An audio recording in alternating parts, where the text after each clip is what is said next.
browser.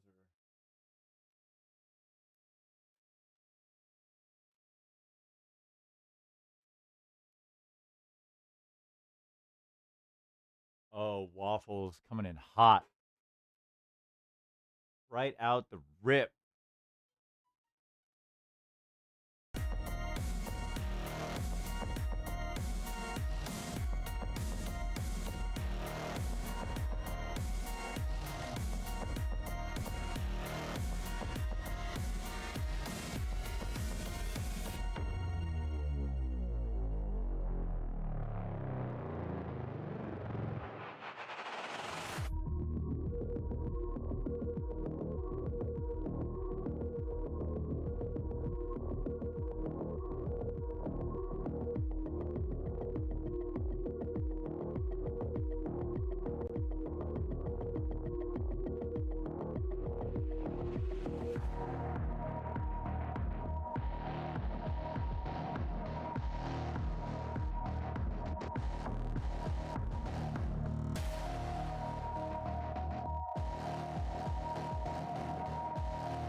Woogity boogity.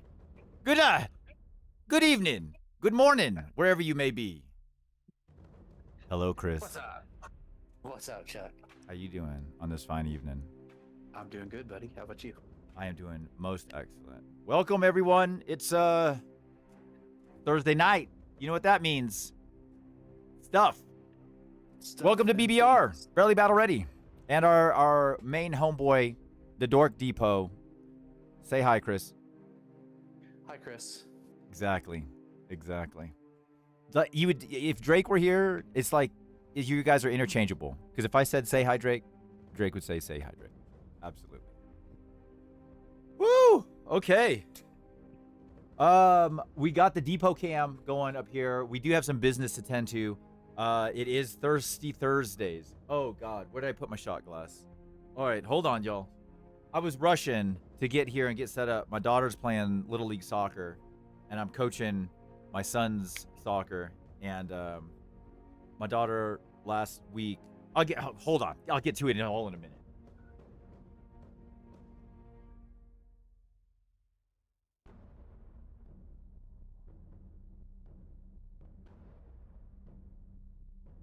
Chuck's lost.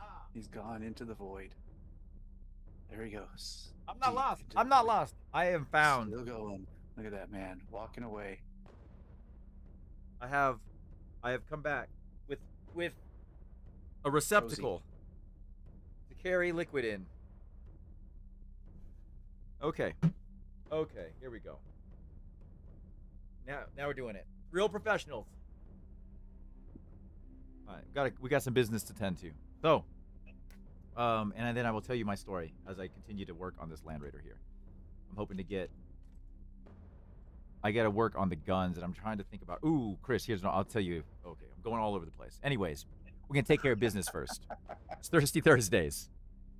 All right, that means it's marked for death, and if you don't know what that means, I'm gonna explain it to you. So we have our Wheel of Destiny, as you can see on their screen. Oh my gosh, why is this one so large? That's crazy. Oh, that's the wrong thing. That's why. Okay, you can see said Wheel of Destiny on the screen. because Waffles is the initiator of said Wheel of Destiny and its Thirsty Thursdays on Edge Highlights, you get a marked for death option. So you pick a sliver off of the Wheel of Destiny, and if it lands on that sliver, the effect takes effect, and then we spin again, but you do not get another guess. So Waffles, what is your marked for death? Waffles' selection is Liquid Courage, Millie Especial. Okay. And as per the fashion, now, for each sliver that lands, it disappears. Please, Wheel, do not do me like you did me last Thursday. Please, please, please, be kind. Good luck, playa. I can't even look. I'm not even going to look. I'm going to keep my eyes closed, Chris. I'm worried. I'm going to peek a little bit. Just a little bit. Oh, no. Oh. This is eerily reminiscent of another Thursday not that long ago. This is not good. This is not a good start. This is not a good start. Okay, so wheel takes a wheel means that the wheel spins a free spin, and then you get another spin. Oh, no. The wheel takes a wheel is just the wheel takes another spin. The hell am I saying? I'm going to try to give another fucking spin. Chris, don't let me do that shit. Hey, you know, if you want to give more spins, that's Oh, you. so I feel like there's a saboteur amongst us, Chris. Spencer, I hope you're enjoying my points. It is 2 more spins? Oh, no. It is 2 more spins, isn't it? Yeah, because the wheel take the wheel. Oh, yeah, you get a free spin. That is the wheel spin, and then your actual spin. That is correct. Yeah. Waffles is correct. And Captain America. Well, hey, I ain't trying to cheat you on purpose. Did you crack open your drink? I did. So smooth. Woo! Hey. Did she come in here? Where's her helmet? Onward to glory! Get that helmet. I need you to go find it. Oh, what was that? What? Yeah, I just finished. Well, yes. Yes and no, of course. All right, what was that just happened? I'm sorry. My son... Wasted mine coming in with that 23 months prime sub. God damn it, Captain America. He also redeemed a Liquid Courage. Damn it, Captain America. Yes, he said that was in honor of me since I gave him all those points last night. Oh boy, man, that game's gonna haunt my dreams a little bit. Somebody failed me. I did big time, and man, I will tell you what. Hey, but you bet against me last time, didn't you? No, last time I bet, you were my bet last time, and you lost for me. Who did? Who was I playing? I don't remember. The last 2 times I've bet on you. I think You've come the last time I played, I don't remember who was the last game I played. What was the last one I played? I don't know. It's all blurred. Was it against Captain America? It might have been. It might have been. So if you're playing orcs, you're not getting my vote anymore because you and orcs, they don't match up well. Well, and that's what I'll get to all that in a minute. But I got to get back to this damn wheel. All right, Waffles. 1 of 2 spins coming in. Let's go. Oh, be kind, wheel. Please be kind, wheel. Please be kind. Oh, this is bad. Just get it over with. There you go. Just get it over with. Oh, no. It's begun, Chris. Already. It's begun. We've only just begun. Fuck. All right. Hold on. I know we got 1 more spin. Oh, no. Robbie kicked my ass for show. Man, Nathan really gave it to me last night. It hurt. I literally lost sleep over that game because I was like playing in my head like how bad I fucked up some of my shit. Oh my god. Like from the get-go. Just like misdeploying my Caladius. Oh my god. I spent a turn to get it into place. 2 turns to try to get it into place, only for it to die. Oh, it's rough. All right, Waffles. All right, Chris. Cheers. Cheers, brother.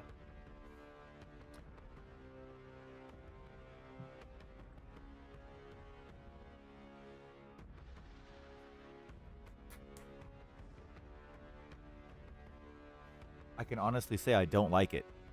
I don't like it. I'm still very upset with Drake for this horrible miscommunication. All right.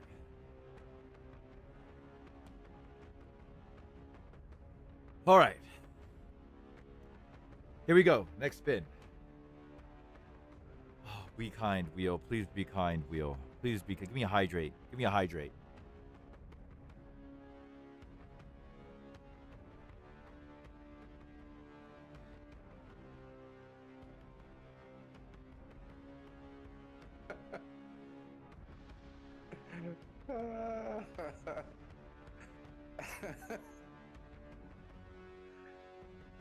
This is where you get to type into chat. Rigged. I know, right? Where's the Everybody else gets fucking to do rigged? it. Oh my god. This is some hot ass garbage. This is some hot ass garbage. All right, so first of all, before I get this shot, I gotta sit for a Hey, moment. think of it this way: you're 50% of the way through those pie pieces. Yeah, you know what? That's great. That's a great way. That's a very positive way to look at it, Chris. I feel like that ratio is better suited toward the end of the stream rather than the beginning, but timing is not my forte. All right. So, big congrats to Abiotic Sphinx for winning the giveaway last night. Won the Thousand Suns Battle Force, the spicy one. It's got 10 Terminators, a Vortex Beast, and random other heretics that fly around on some spongy discs. Oh, I know, Waffles. I'm well aware there's another Liquid Courage after this Liquid Courage. I am familiar. But in true awesome stream fashion, y'all showed up in force last night. Crazy ass game. Lots of crazy interaction. So many folks rolled through. Multiple raids. What a wild day. And fucking like, y'all threw out like 68 subs or some shit like just last night. Big fucking love to you all. Oh my god. That shit was mind-blowing. Man, much love to you all. So cool. So we have more than doubled our sub goal for the month of... What month are we in? March. So we'll do a giveaway in April, and we're going to do something special as well because we doubled. I'm still trying to think of some good options. We're doing a giveaway for sure. TBD on what the prize will be, but it's going to be... We'll have a good time. Oh, God. 2 boats, says Pat. It's a mystery box. That's what we should give away, is a fucking mystery box. That's the extra. Oh, shit. Oh, God. Oh, it hurts my soul. All right, let me take a little sip. A little baby courage. Oh.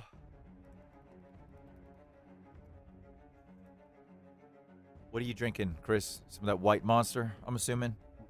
Some of that white monster. Hiya. Okay. All right, Waffles.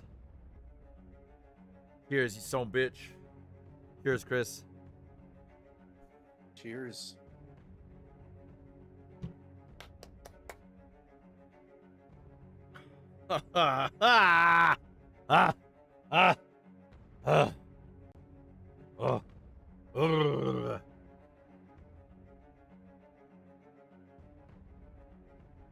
What you working on tonight, Chris? I think it's gonna be a little bit of a couple different things. I'm working on my head taker's quarry marker. Oh, nice. So I'm working on that. And then I've got a custom kit bashed lieutenant with Dan! Omni weapon. He's telling me his name's Dan. Lieutenant Dan. So yeah, so I'm working on that guy. Nice. So, and then I've also been kind of doing a little build for a palette cleansing project just because I've just been doing nothing but Marines lately. So I've got some gaps to fill and stuff, but I got this big old demon dude. The hell is that thing? It's a, I don't know, it's from Trenchworks. It's a flesh render. It looks like a combination of a Rancor from Star Wars. A rhinoceros and Yeah, and something with big beastie claws, but I don't know what it Yeah. has. Like that looks like Godzilla But feet. I'm going to take it once I'm done, and I'm going to add, where'd it go? I'm going to add the wings of a hive tyrant and make it a winged demon. Ooh, like you could do it for a Demon Prince. Yep. Ooh, I like that. I like that a lot. So Will he fit on the Demon Prince base without like too much hangover? this is the base he comes on, so I think it is the same size as a demon prince. So I got to look it up, but I think That's that is the same size. Thick ass boy. He is thick. He is thick. So Yeah, damn. All right. yep. So yeah, so we'll be kind of bouncing around to a couple things. All right. Got one more liquid courage, and then I can get to business. Thank God. That's like the first hurdle of Edge highlights. Every Edge highlights now is just trying to get to the point where I can start.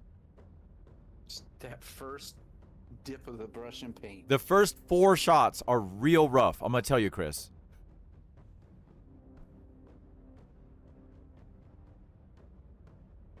Yeah.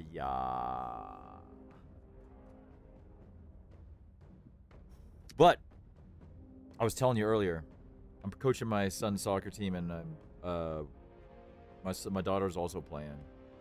Yeah. And she played when she was real little, like toddler soccer. She was real good. She was real good. Like she ran all over the place. She dribbled, and she was tenacious. And they actually put her in a age group ahead because they felt like she was too good for her age group. We were like, fine. And she didn't, it went to the exact opposite. It was like too much at that point where like she just couldn't do anything. And I think it lost some luster. And so she hadn't played in forever. And then she came back and wanted to play again. Now she's much older, like much older. Like it's probably been like 4 or 5 years, I think, maybe. Or maybe 3, maybe 3 or 4, something like that. Anyways, she had her first scrimmage last week, and it was clear she was a deer in headlights. She didn't know what the fuck was going on out in the field, and I was like, I was like, this dog ain't gonna hunt. So after the game, I asked her, I was like, hey, how'd you feel out there? I was like, did you feel confident? Did you feel unconfident? And like we went through a whole series of questions because like I wasn't gonna like be that tiger parent, but I wanted her to be confident. Like I could tell she wasn't. Like I could tell she was looking for direction. But if you've ever coached little kids soccer, it's like chaos, right? It's Pure just chaos on the field. And I will literally, like the first scrimmage we had for Charlie's team, I was so hoarse by the end of that hour that like I had almost lost my voice. And this, my voice recovered overnight. Which is, again, side story. Whenever you see, okay, this is a, what's it called? APB, All Points Bulletin, right? Yep. If you see Rumple at a tournament, make sure you talk to him and get him to talk to you. Because when Rumple's voice goes, he sounds like Mickey Mouse. And it is hilarious. I mean, like, I'm not shitting you. He sounds like Mickey Mouse. And it is the most endearing thing about him. It's like, I kid, it's not the most endearing. He's an amazing person. But that shit is like the cream on the top because it's so funny. If you've ever met Rumple, he's like 6'6". He's a giant man. Giant man. And then you hear this like squeaky Mickey Mouse voice come out when his voice goes. Oh, it's hilarious. So, I need you all to do me a favor and make sure you talk to Rumple when you see him at tournaments for my own selfish needs. Oh, what's up, Ginger Beef? How you doing? Hey, what's up, Ginger? Oh no! Waffles, thank you. Okay, cheers. Cheers, Waffle. Oh wait, it's not Waffles, it's Captain America. This is Captain America's Liquid Courage. I gotta get to painting. Woo! Cheers, Chris. Cheers. Hi, okay, woo! Let's put some paint on this bitch. All right, here's what I'm thinking, Chris, before I get into this. All right, so here's what I'm thinking. Because I have this creative tick. I like vertical stripes, and I cannot lie. And you other Space Wolves can't deny. So if you look at your tank, I'm thinking to get some red on here, because we talked about doing the red in this little panel here, but I think it's gonna throw the wolf head off real bad. Mm-hmm. So here's the thing. I'll mask it here on the edge of this in a vertical stripe, and I'll mask it here, like kind of in the middle of the wolf head, and I'll mask the wolf head itself to keep it gray, but the back will all be a red panel that runs vertical. I think that would look pretty dope. That's cool. Yeah. Okay. Excellent. Go for it. I like it. Yes. Oh, man. Does that mean I got to set up my spray booth? Oh, no. You know what I got to do? I got to work on the weapons. That's what I said I was going to do. I was going to work on the weapons. Okay. Let me set this to the side. I got all this shit in here. So I got all these las cannons. I got the bolters. I wanted to work on... And it's not the whole gun because most of them are covered up. But I got to move this. All right. So, like, as an example, let's zoom in here.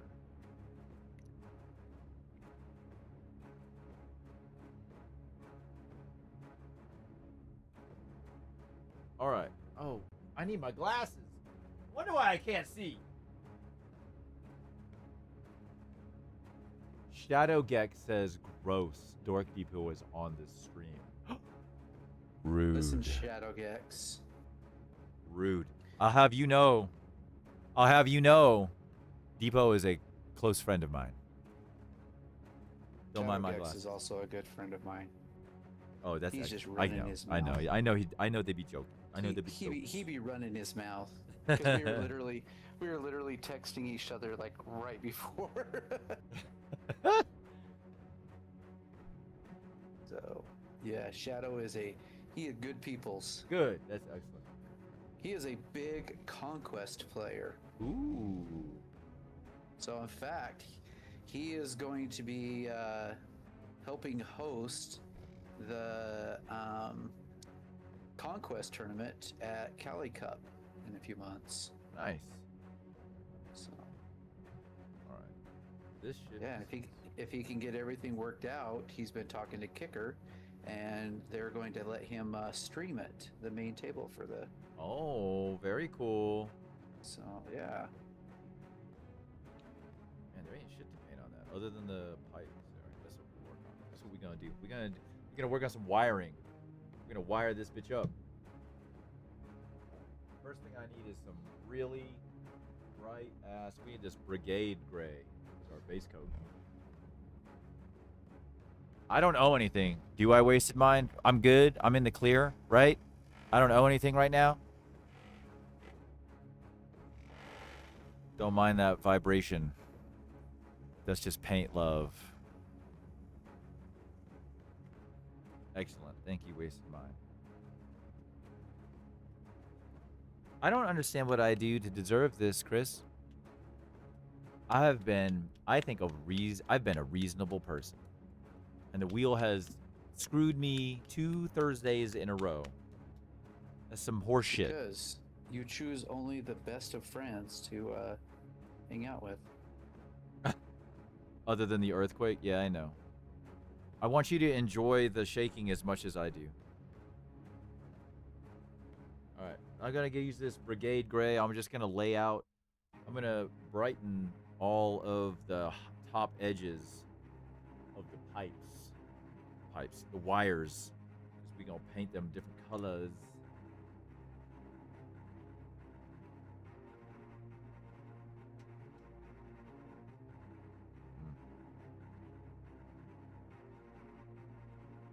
Ooh, that is real thin. I need this to be a little thicker, not too thick. 1C, not 2.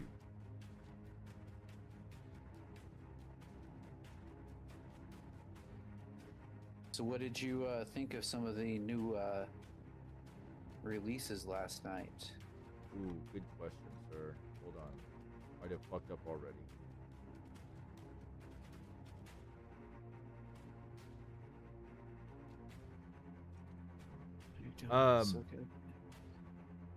Okay, well, I'll say this.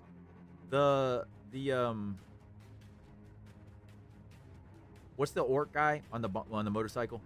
Wazdaka. Super dope. Really like it. Yeah. What was the snowplow? Which one was that one? It's the guard. It's the guard. Yeah. It was like a character vehicle or something, wasn't it? Oh, is it really? It's a character vehicle? Yeah. Okay. Well, that's kind of cool then. I thought it was just like some weird ass looking. I don't know. It looked weird to me. But now that I know it's a character vehicle, that's Yeah, legit. honestly, that one was a character. Interesting. Okay. I like the little wheeled guard vehicles. And I also really liked the half-track looking thing that the guard got too. That looks pretty dope too. Yeah.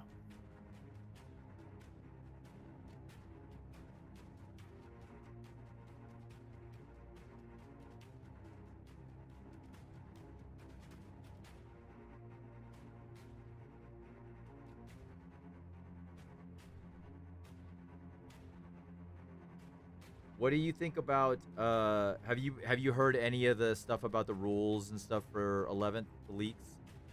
I mean, yeah, I was watching the reveal show while I was lurking last night. Yeah, I watching you lose my points. didn't. Commissar Graves. Oh, is That's that the name of that? Yeah. the vehicle? Yep, that's the vehicle.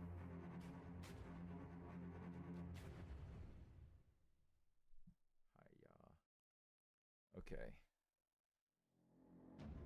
What's up, Jimbo? Union break. Ooh, that union break. Don't mind if I do. Man, Chuck feels pretty fucking good right now. I'm gonna tell you.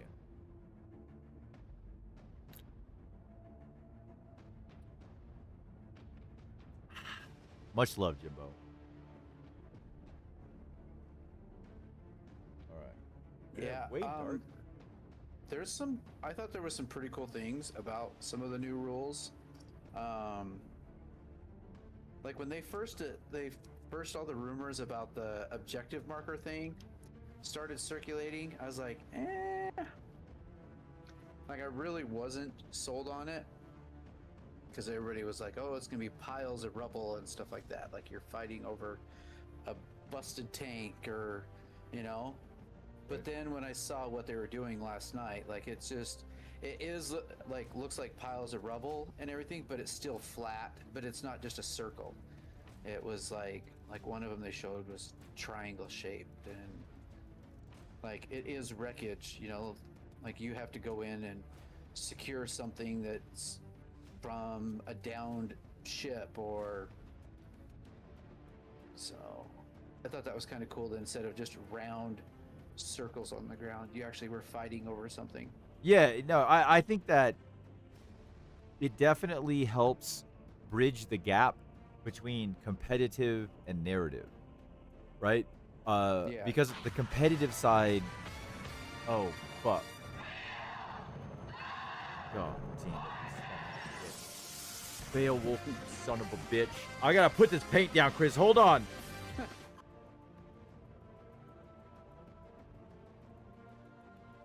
Come on, guys. I want my Land Raider sometime this century. That's the crux, Chris. That's the crux. It's gonna be 12th edition before I get my Land Raider.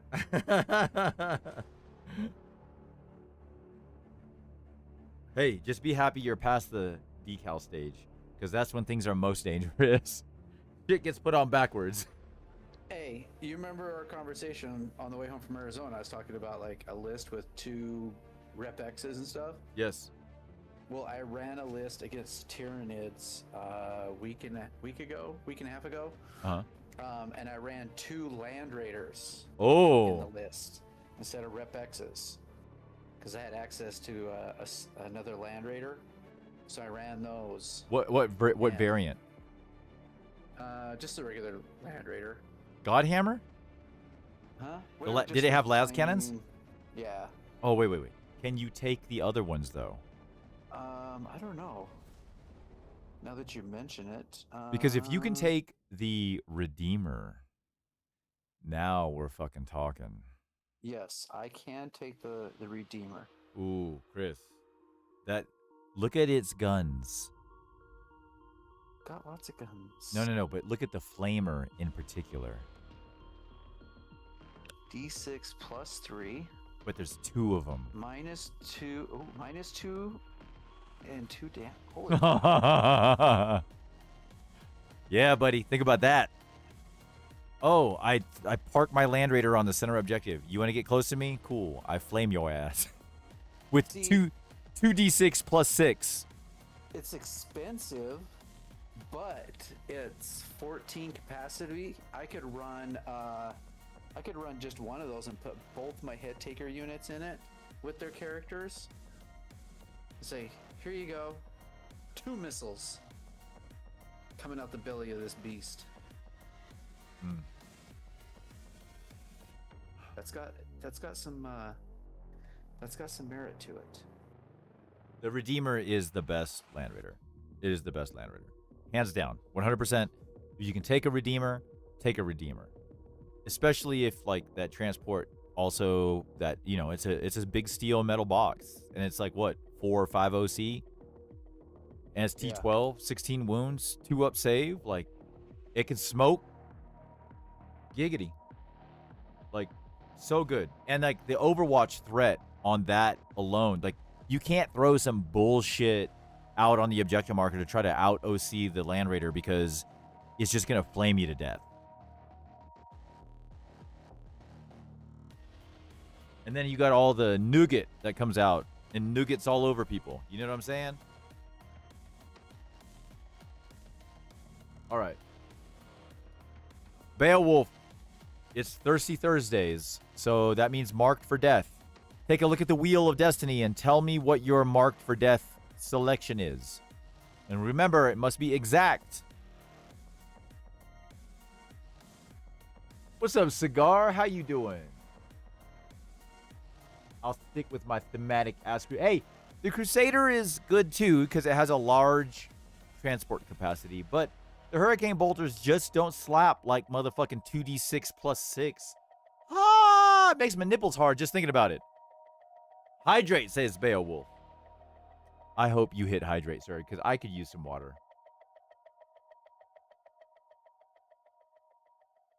Good luck, playa. Oh, be kind, Wheel. Be kind, Wheel. Maybe you should tell it to be mean. Okay, You we keep did hit a telling it to be hydrate. kind. Look at that. The universe provides. The universe provides. Okay, so we hide that. But you do get a free spin. But I do have my water here because I need it.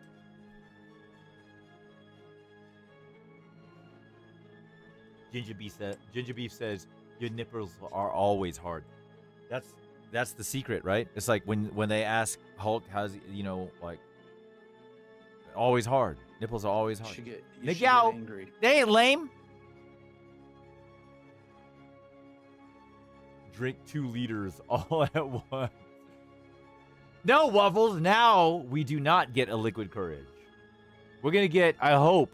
I'm gonna put it out there. We're gonna get a union break. That's what I'm gonna put out there. What are you gonna put out there, Chris?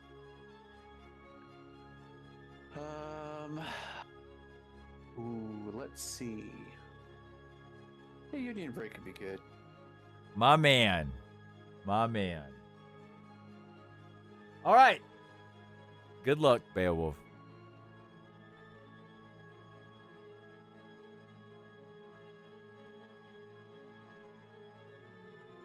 Oh, what is it? Oh, it's the union break. The universe provides. Like the sliverest of slivers. Wow. Wow. Here's Beowulf. Cheers, Chris. Cheers, sir. Cigar says, I just finished my Rep-X. Now I need to do 2 Land Raiders. MLRGA, as it should be. First of all, Cigar, what variant of Land Raiders are you working on?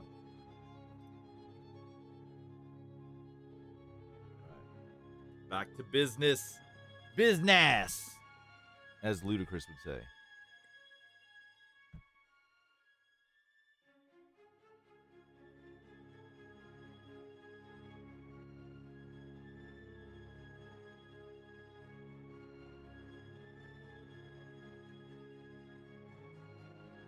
Yeah, I ran a list with 2 Land Raiders and 2 Head Taker units. Yes. Did you like it? It was pretty fun. I definitely have to tweak my play style, but I mean, the guy I was playing to was pretty new, so I was going pretty easy on him and stuff like that. Like, I was just messing around for the most part, but I could see where I could tweak this and that to be, play a little bit better. He's a guy that comes to hobby night quite a bit and stuff, and he's kind of a little bit special needs on the spectrum and stuff. So there was quite a few rolls that I fudged, like, oh, I failed all of my saves, nice job, dude, or there was a few times like that I fudged the numbers so it looked like he did a lot better than he did. I don't know how I feel about that, Chris. But I understand why. I wanted him to have fun. Oh, absolutely. Absolutely. So, and he like, I mean, even with that, I went first, and when I got done with my turn in round 3, I was up 49-9. Oh. Ooh. So, yeah. But he forgot a lot of his stuff. Right. I mean, it's hard to remember. It's too much to remember. Yeah. So, like all the synapse stuff, and he forgot a lot of that, and I kept trying to remind him of some of it, but he kept saying, he's like, I'm having a lot of fun. This is a lot of fun. I love that. I'm like, all right, good. So, man, that's what it's. You know what, Chris? That's what it's about, man. It's about having fun, rolling dice, making memories.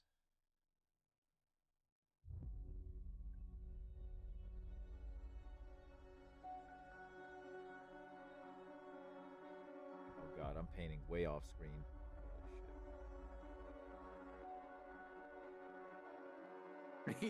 He charged my Land Raider with a bunch of termagants.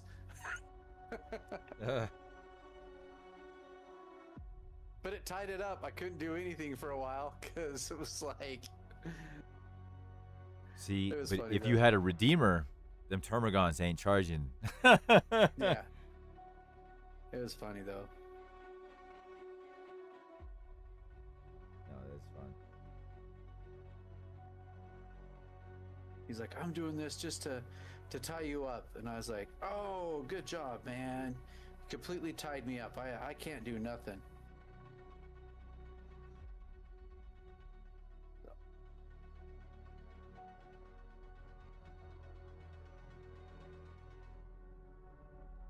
had on Sunday, we had the last game of our crusade, the finale for our Armageddon crusade. We had a big apocalypse game. Nice. We had roughly 18,000 points on the table. How many? 18,000. Woo! So we ran two full, like lengthwise, two full mats. And then there was a sewer section too. So there was a couple spots you could enter the sewer and go down and do stuff in the sewer. And it was a lot of fun. That's awesome.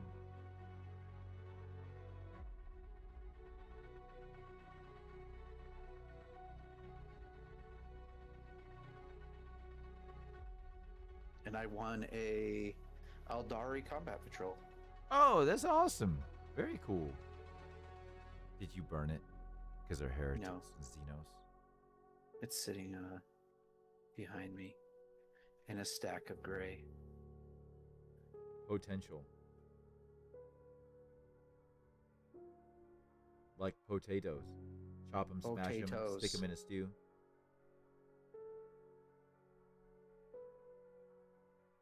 See, guys, Chuck knows the movie quotes. We proved this on the way to Arizona because I kept spouting off movie quotes from different things, and he knew like 90% of them. He was like, that's this, that's this. And I'm like, but you put him under the pressure of stream, and he looks at the camera, and the lights get in his eyes, and he goes, Starship Troopers. Starship Troopers. That's right. That's right. You know why it's Starship Troopers, though? Because it's one of the greatest movies ever. Because the only good bug is a dead bug. It is a good movie. I do enjoy it. There's those people that enjoy Starship Troopers, and there's those people that are wrong.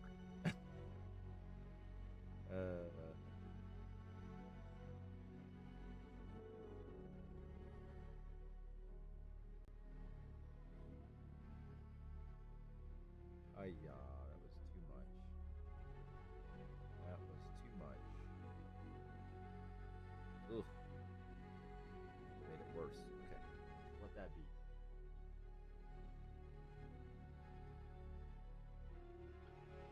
Man, I've been trying to read up on the 11th edition leaks and additional just like the stuff that GW posted. I'm not sure. Like, I'm excited regardless. Like, regardless of what happens and what the rules are and all that kind of shit, I'm just excited because apparently I'm more Zench than I like to believe. But that being said, I heard, like, as one of the examples, they said charging is more in line with, like, what I guess AOS uses right now, right? Like, so you roll the charge distance for the charging unit, but you don't have to select a target. Your target is dependent on the roll. Right.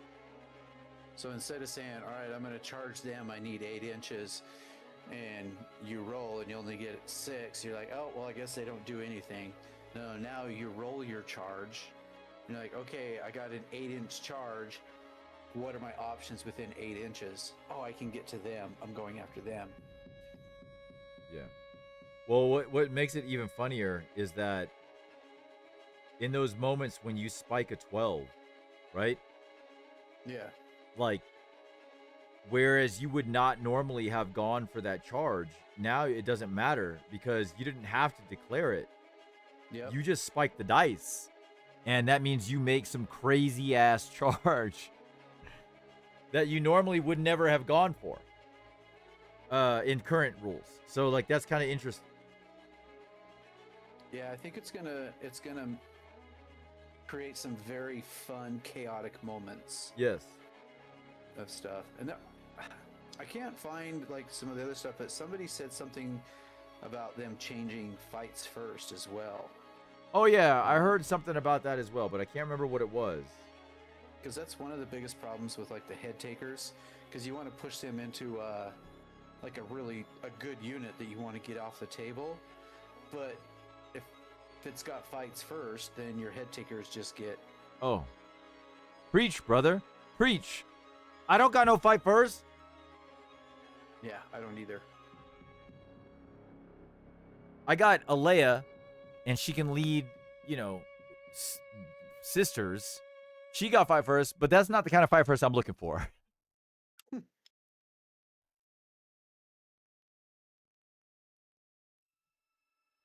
And like, so as that example, that's two big ways in which, like last night when I played against Nathan, he kicked my ass something fierce because my dumbass, instead of charging Trajan's Warden unit into the Breaka Boys, I should have multi-charged Gaz's unit and aligned my Blade Champs unit so that Trajan kills Gaz, and then the Warden's unit, the Blade Champs unit can activate into the boys unit that was down low. I fucked that up so bad because I forgot about fight on death, and then also counteroffensive because he had plenty of CP. He had 5 CP to go into that turn. Like, it was ridiculous. But I fucked that shit up royally. I don't know if it would have made a difference, but I think it maybe because I wouldn't have had to burn my 4-up, which I tried not to do against the Breaka Boys, and they just murdered like basically the entire unit on fight on death. Fight on death is like the worst thing to play into. Yeah, trust me, I know.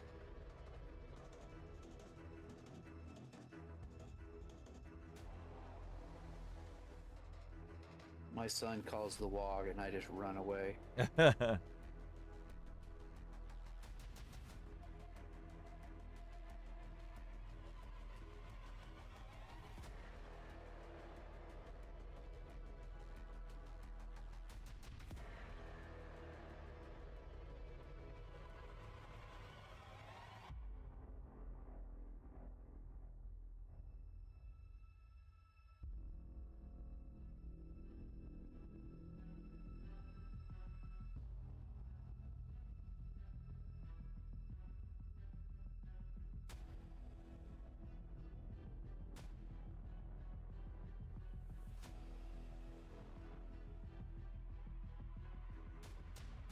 Been definitely had some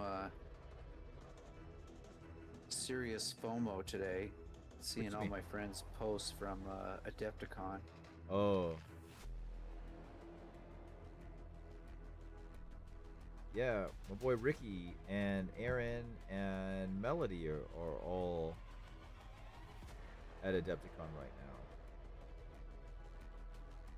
And our Green Banner friends are also there. Yeah.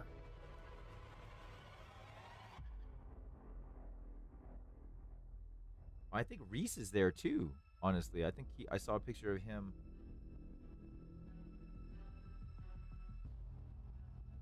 I've been watching the Warhammer stream and the War Games live stream all day. Nice. Just watching the games, and Space Wolves beat Drakari earlier. Drakari are tough. Okay. There we go. We got them lined out. Oh my gosh, Chris. I can't see straight right now. Oh. I'm in danger.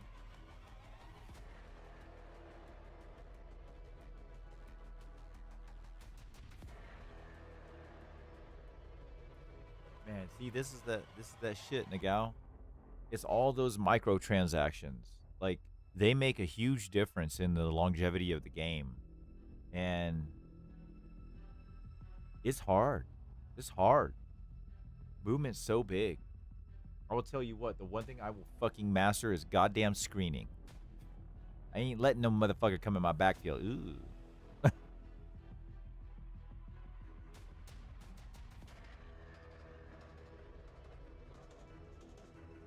All right. That's what's so nice about those hunting wolves that come with the head takers. If you can squeeze out a unit of those or a unit of Fenrisian wolves, spread down across your backfield, they can cover a lot of ground. Hell yeah. I'll tell you what. My 8 sisters, they cover a lot of ground. They are efficient as hell.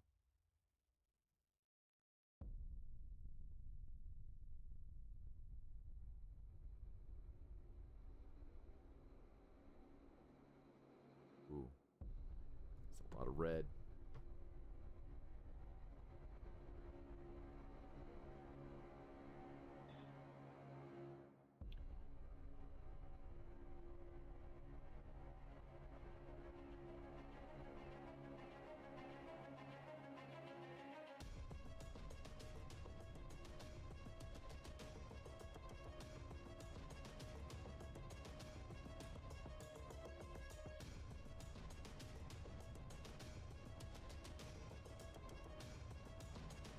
I have noticed my last couple of games I played that I need to be less reactive in my deployment.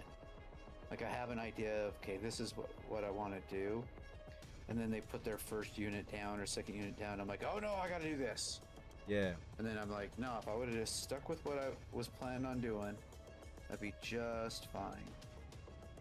That's one thing I really like about TTS is just setting up deployment zones and looking at your army and figuring out where you can lay out models depending on the mission and the deployment zone. And think about a couple things, right? One is like if I'm playing tactical, what if I draw a tempting target turn 1?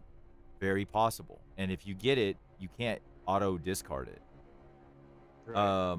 Or I draw area denial, or I draw like secure no man's land, or I draw anything that has to deal with the objective markers in the middle, the no man's land area. You know, having a game plan in your deployment to be able to set up in a way that regardless of what you draw in those like I need to be here areas, you can do so with relative ease, right? You don't have to worry about rolling a 6 on your advance to do it or some shit like that.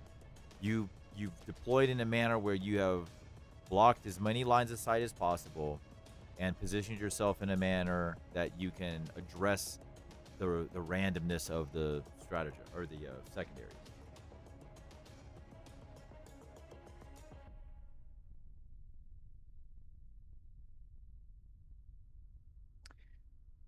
I figured out though, because people love once you mark, because you have to mark your quarry at the beginning of the game, Right. like right after you deploy. Like people will be like, "Ha! Now I'm gonna move these guys completely away from you." Found that if I mark something that I don't care, like isn't a target I'm really caring about taking down, but something that I can shoot with everything else, I'll say, okay, that's my quarry target, and then they don't get so careful with that other high priority unit. And they'll start moving it somewhere I can get to it, and then I shoot my quarry target and immediately swap it over, and then all of a sudden they're like, oh, whoops. I done fucked up. You baited me. Wait. That's bait. That's bait.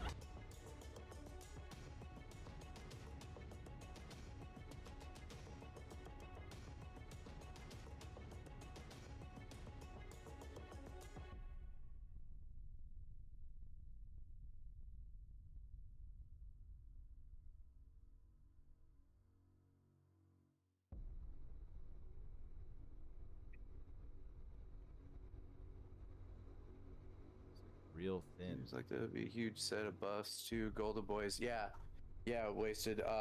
Melee armies are going to be a lot more potent in 11th. Why do you think that? Because you can't, like, there's so much stuff now that you can't shoot. What is it? You have better cover outside 18 inches, or I missed a lot of it and I didn't read it, but there's like shooting is, you know, Tau players all like cried. Well, like I know, like supposedly, if you're infantry and you're in a terrain feature, you can't. It gives you like 15, lone op, yeah. as long as you're not shooting out of it. Yeah, 15 inches. If they haven't shot you, they can't shoot. Yeah, that's pretty spicy, for sure. We got red. We gotta do another color now. Let me do something bright. What's a nice bright color next to red? We have bright green, like a neon green. No, that's too Christmassy.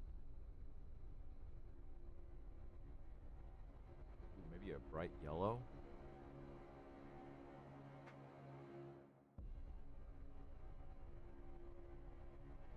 All big buffs to custodians. Yeah, okay, here, hold on. In one, I saw someone post it. I can't remember who it was that sent it to me. It might have been Drake. Might have been someone else. I don't remember. And one bullet, it was like, things are way more lethal. And on another bullet, it was like, things are getting a higher toughness. I'm like, wait, does that make us net zero again? Like, is that what we're doing? Like, it doesn't matter if you increase toughness and you increase lethality. That's counterproductive. Yeah. Like, either you make it more durable or you make the game less lethal, or vice versa. One of the two. Like, you can't have both.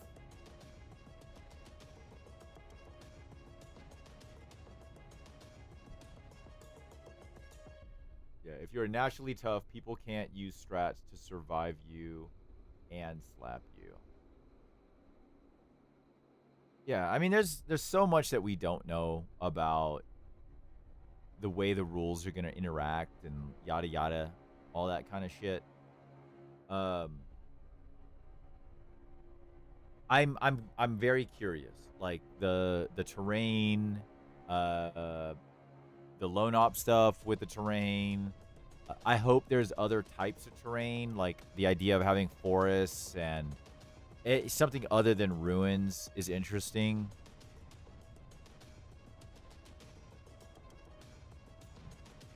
But regardless, I'm excited to see what shakes out. Do I do a bright ass orange? I'm gonna keep a yellow over. A bright ass green. Ooh, we got this moot green. Yep, I'm gonna use that. What's this? Temple Guard blue. Love this color. Could have a ruined boat on the field. That'd be cool. We played Monday. Gavin and I played a game of Colosseum. Is that the gladiator pit thing? Yeah, the one from Play on Tabletop. Yeah.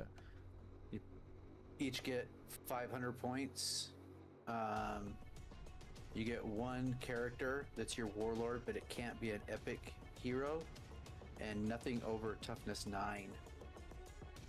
And then you can't have more than one of any unit unless it's battle line, and then you can only have 2. So it was pretty fun. Interesting. I enjoyed it. So made for a pretty fun game.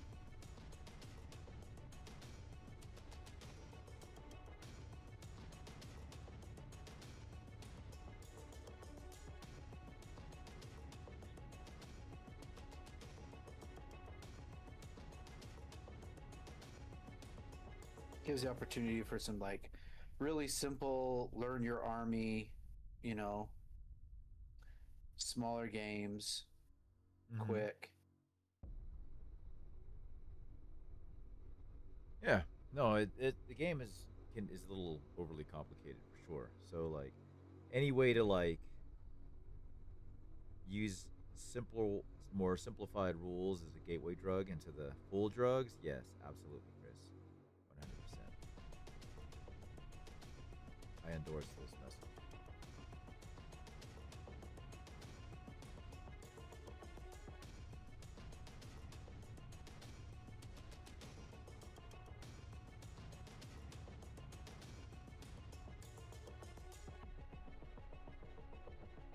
It used to be MAD, you know, the Mothers Against Drunk Driving, or all those. Now we've got Chad. Chuck helping advocate drugs. What a Chad.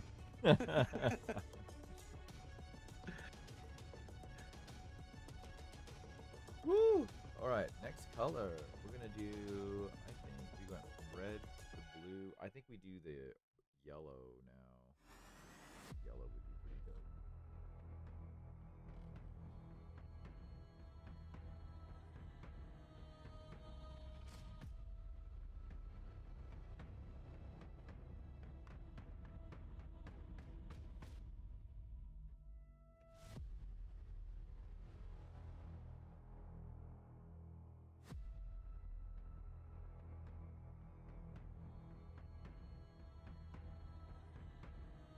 Yeah, run 40 boys.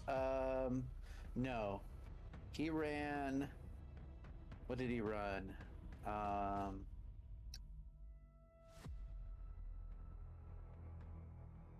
He ran 20 grots, 5 storm boys, and then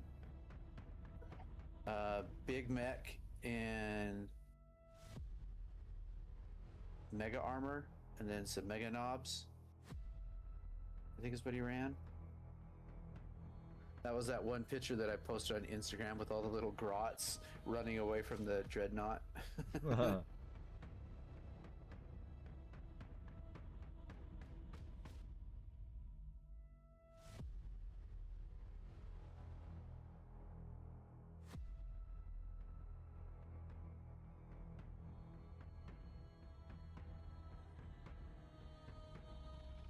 On that small of a board, like the map, because it's only 3x3, and so the way that you do it is you both roll for, you know, your attacker, defender, and stuff, and the winner chooses the mission, the loser chooses the twist.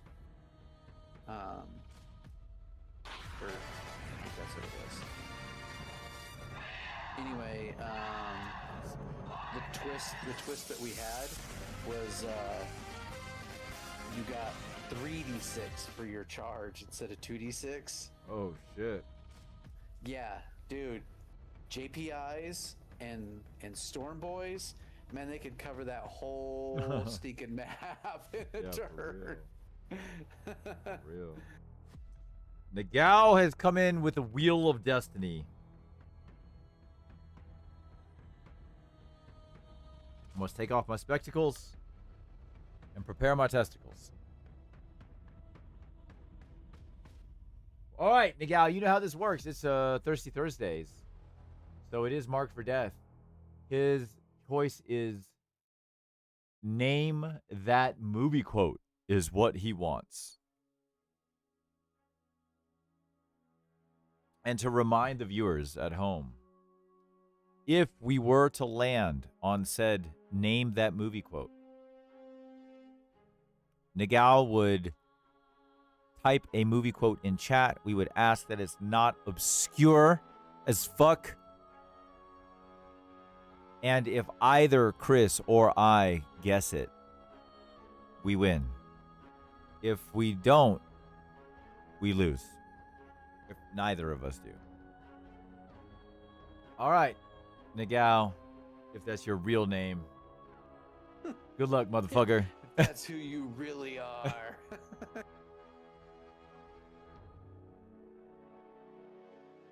Oh, no.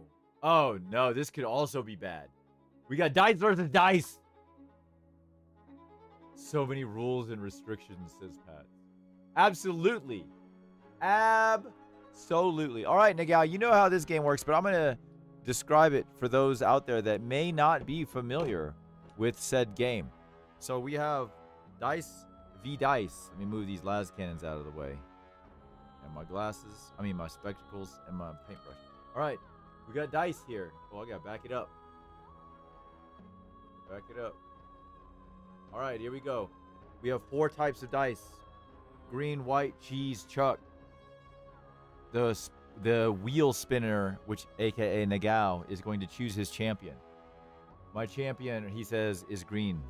Okay, that means I will choose the next dice. I'm gonna have to go with Chuck dice. Chuck dice fucked me last time, but they're gonna pull through this time. So just so everyone knows, that's the 6 on the green. That's the 6 on the white. That's the 1 on the white. That's the 1 on the green. Nagao has elected green to be his champion. If green beats Chuck dice, myself and Chris take a drink. If the white dice, the Chuck dice, is greater than the green dice, then Brady owes us a drink. We'll put it on his tab. If they tie, Chris and I take a drink and we do it again. That's the rules of the game, y'all. All right, Nagao, are you ready? Are you ready for the Chuck dice to roll a fat 6 and a green die? Ready to roll a fat 1? Good luck, playa.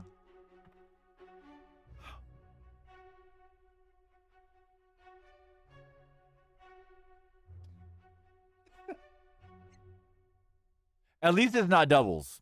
I'll give it that. At least it's not doubles. I'll take that as a win. Silver lining.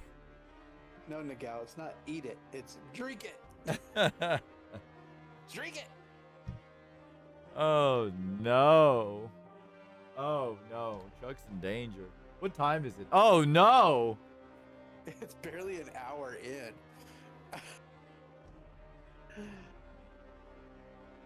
Oh, no. Barely an hour in, and Chuck's on his 4th shot.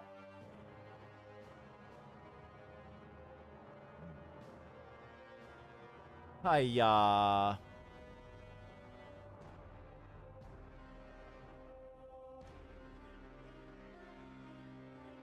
right. Do this shit to me. Miguel. If All right, that's who cheers, you really Chris. are. Cheers, buddy. Cheers, Nagao.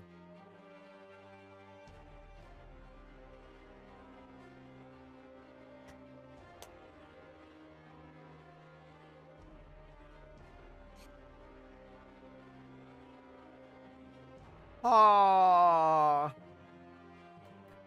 I don't like it. I don't like it at all. All right, let's keep going. More wires. How many more lines do I have? Ooh, I'm supposed to do the same on the inside as the outside. Oh, okay. I'm gonna fuck that up. I'll go do that. But we got all the paint, so we're good to go. Ooh,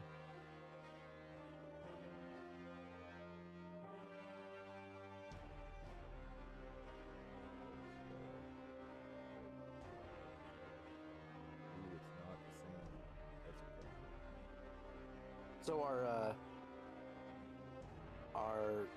well, I don't know how many people are participating in the paint challenge yet, but our fundraiser part of the paint challenge is doing fantastic. Oh, excellent. So Tell the people how they can participate. So we are doing a breast cancer awareness paint challenge right now. It's being hosted by the paint team that I'm a part of from War Room Games. From now till April 30th. If you want to participate, it's pick any model and paint it in a paint scheme that you feel best represents breast cancer awareness or the fight against breast cancer. It's called the Hope Palette Challenge. So whatever color palette you feel shows hope and stuff. And then there's a small mini, large mini, diorama, and bust category. And we're gonna have a bunch like they do with like Golden Demon and Virgil's Vault and the Squidward Challenge, we're going to do coins and stuff for like different tiers in it: bronze, silver, gold, best show, anyway, for each of the categories. So we're going to give out a bunch of those so a lot of people get them. But the fun part is the raffle that we're doing. So it's $5 to enter the paint challenge, and that gets you a raffle ticket. Or you can pay $20 to enter and get 5 raffle tickets. And and you can buy as many raffle tickets as you want. Currently, I think we are at almost $700 raised. Nice. And this is going to, I know a lot of you have seen Mad McGruff in the chat, both in my stream and the BBR stream. Mad McGruff's wife was recently diagnosed with breast cancer and started chemo. And so all of the money that we are raising we're going to give it to the McGruffs. So, and my wife has told me that if we raise $2,000, I can fly out to their house and deliver it, hand deliver it, and get one of those giant ass novelty checks like Publishers Clearinghouse. That's awesome. But I think we're just shy of $700 right now, and it's only been going for like 4 or 5 days. Nice. So, but the raffle prizes so far, and we're working on more. We're going to have a combat patrol or spearhead box, perhaps even a Scaventide box. We're going to have, we have custom painted miniatures on a 50 millimeter or smaller base, so a character done by myself, Midnight Ghoul, and Grey Gobbo, members of the paint team. We're going to be in the raffle. We got some 3D printed busts and statues from some different companies that we're going to have in there. We've got a $100 gift card to Baron of Dice that they sponsored, and a paint kit or a hobby kit from Game Envy with a paint palette, some brushes, a paint handle. So like my paint palette, I've got these little copper corners in, and they're antimicrobial, so they help with like the smell and the mold, and my paint palette stays wet forever. So we're gonna have those. So it's a pretty good, it's about $100 from Game Envy. Nice. So, and we're working on more stuff too. Yeah. So it's gonna be fun. It's gonna be a good cause. I'd love to fly out to Kentucky and knock on their door. That'd be so cool. Big old giant novelty check.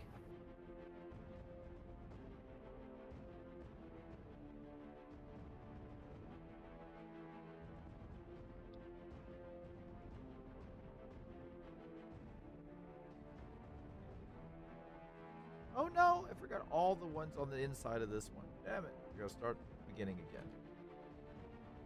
Thought I had done all of them. Did not. Just all of this one.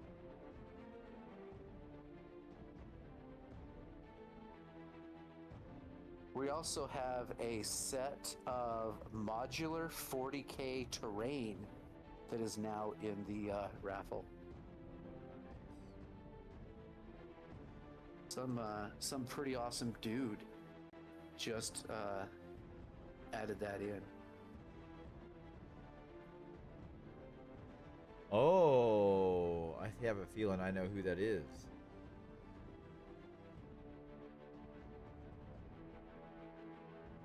So much appreciation there, sir. Much love. Thank you so much.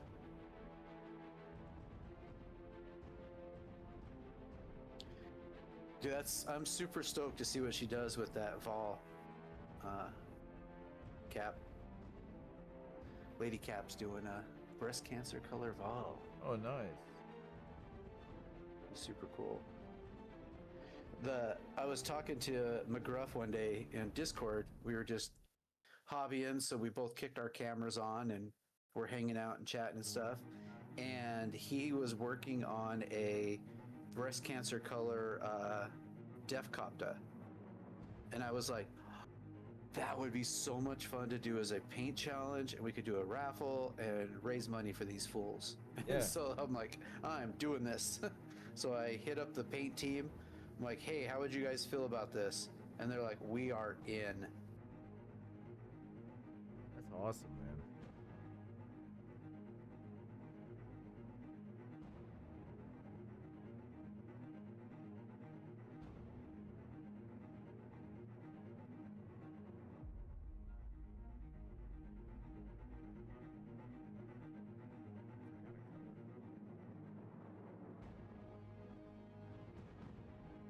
For the Where's Emperor! the pet? Ravensbeard. Thank you for that follow. Hey, what's up, Ravensbeard? Hi. How you doing, buddy? Gotta fix my. Take a sip here. I'm gonna take myself a little union break here.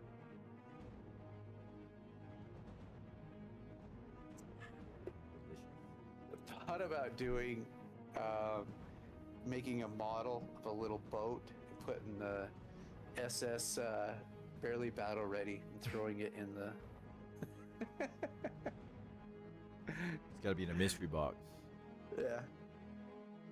You should get one of those, like, I'm sure Captain America's got it. The file that comes with every 3D printer, the little tugboat. Yeah, he's gotten me a few of them. I have them. Yes. You need to paint the SS BBR and start putting them in with every prize you guys ship Yes, out. that would be that was the intent, 100%. Oh, that I would have be to get them amazing. painted. Benchy battle ready. Yeah. The Benchy battle ready. That'd be 100%. so awesome. I got a boat. Alright, we can do this bright ass orange.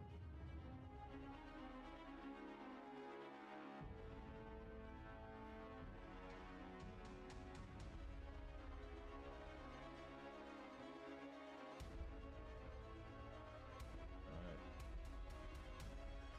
We need some more paint.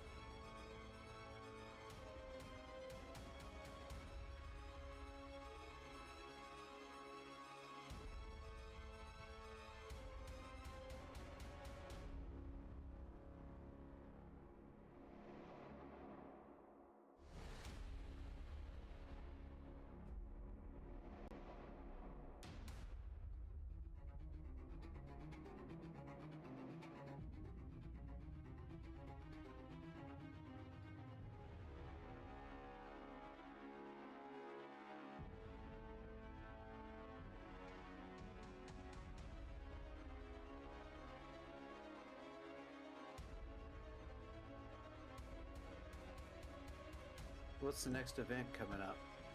What's that? What's the next event coming up? The Wyoming? For us to stream? Yeah. It's gonna be one of two events. It will either be the Willard team tournament at the end of April, or it will be my boy Jordan. He's Team Double Dutch Rudder, fellow custodian player. He also plays the most phallic demon army you will ever see. I mean, he's genitalia agnostic, so there's a lot going on in all his models. At one point, he made little sensor things to put over the nips of the giant demon titties that he made, that he sculpted onto his models. That's funny. But him and his family moved into a new house, and he's talking about doing a little like day fun 40K event, and we could stream that shit. I think that would be a good time.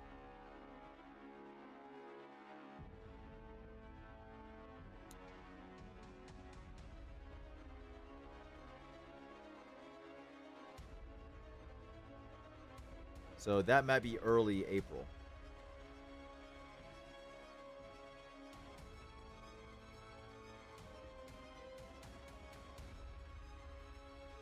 Which is right around the corner.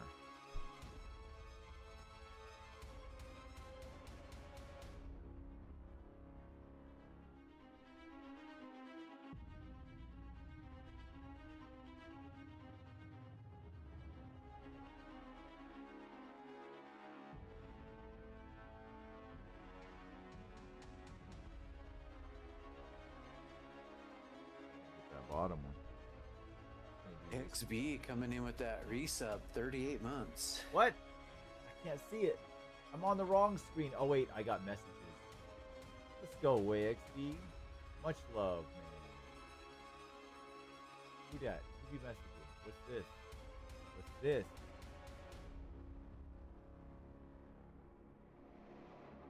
Mario message. Okay. What's this? I don't see nothing else.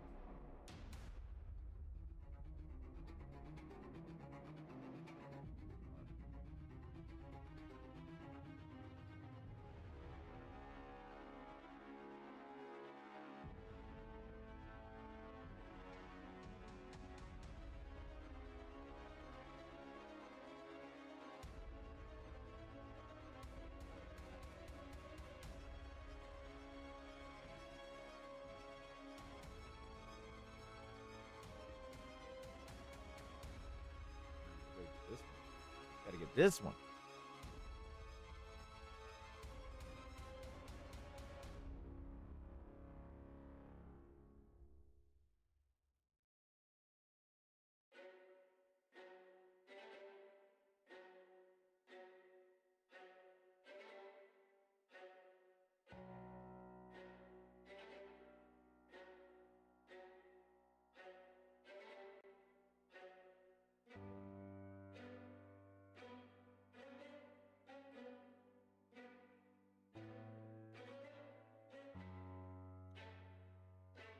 I like them.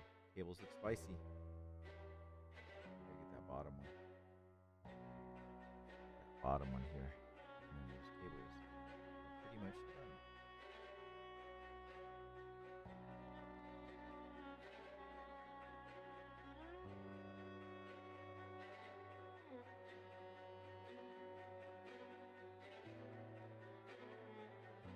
Night, Beowulf. Have a good night.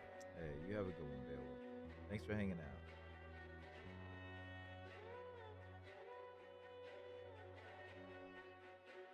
Alright, now the question is, what do I want to do? I've got all the cables done. Zoom in on the cable.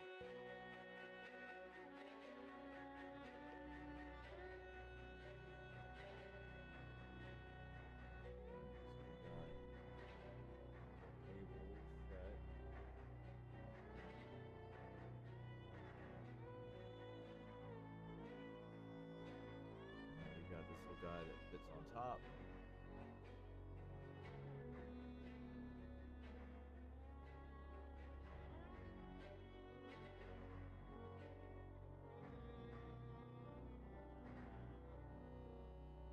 We're gonna do something with this mess here. Oh my God, my wall paint.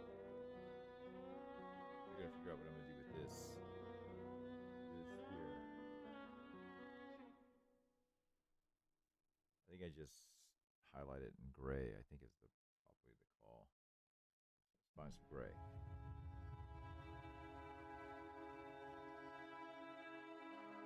This uniform gray looks pretty good.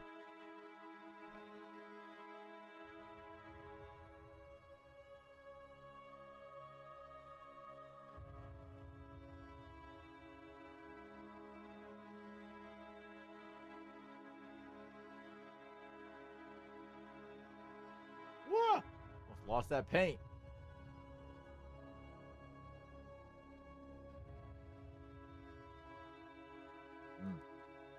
What else was some of the stuff that came out about the new rules? What was the thing about Fly? Fly was moving back toward an older version of Fly, I think. Some shit like I think that. they were trying to make it not suck.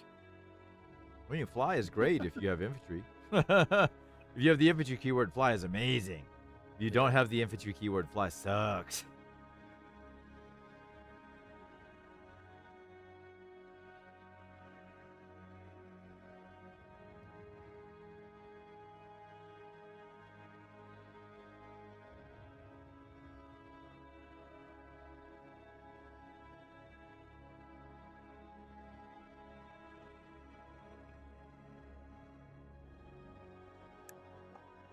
I know one thing. What's that? GW once again with their reveal show completely botched their ability to do a reveal show. This is the second reveal show in a row that their audio has been complete and utter trash. Man. You know how validating that is? Like, the fact that they're a billion-dollar company and their AV guys are from the junior high school drama club. Yeah, it is crazy to think. Like 90% of last night, you could not hear them, and then all of a sudden, it would just be like, boom! It'd be so loud. Oh my gosh. They should be embarrassed. It was, like multiple technical difficulties screens because the stream crashed, and Damn, that's crazy. audio all over the place.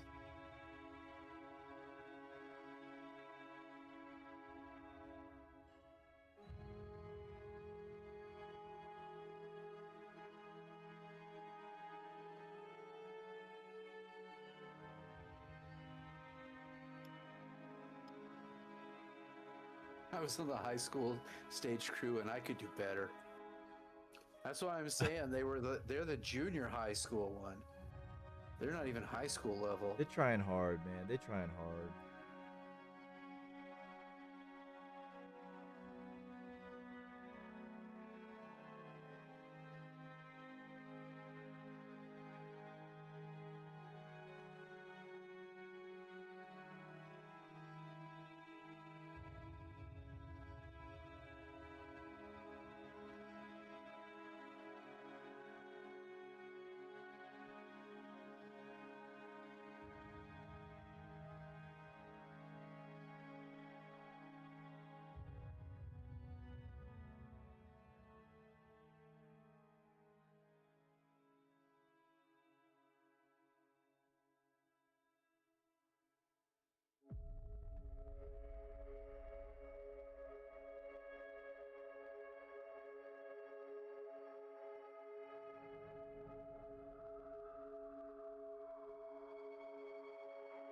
I'm really curious what they're gonna bring out for the Space Wolves, because What do they you mean? kept because last night, even in some of the stories and stuff after the Yarick release, and then last night, when they were talking about it, they kept mentioning Space Wolves. Like, Space Wolves are the ones that helped Yarick recover and saved him and stuff like that. So there's something, like, a lot of people think it's a new Ulrich the Slayer model.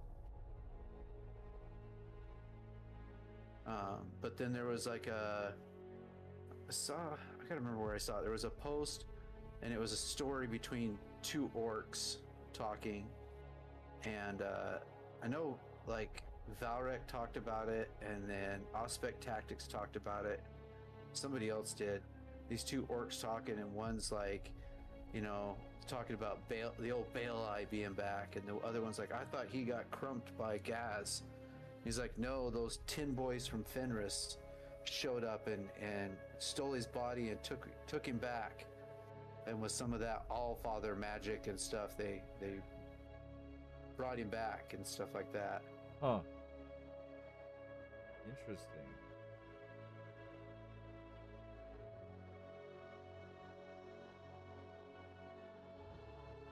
Yeah, I'll be very curious to see who the next Imperial 40K Primarch is released.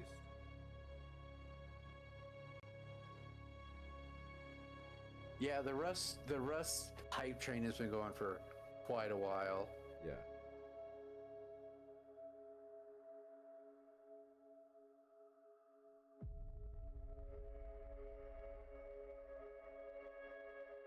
I think if Rust comes back in 11th, it will be mid to late 11th when it really starts to hit the fan. I think then he'll show up.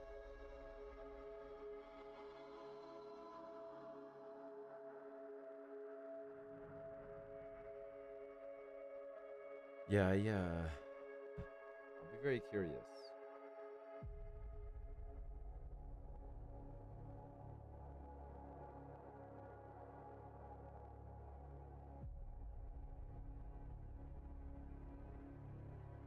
I think I'm gonna make those parts bronze, like bronze color.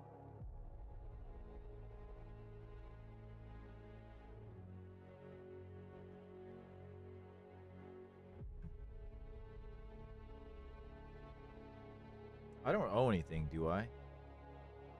I haven't seen anything pop up anytime I was gonna say, I in don't. here I recently. think I'm good. I just want to make sure, because Chuck be forgetting sometimes.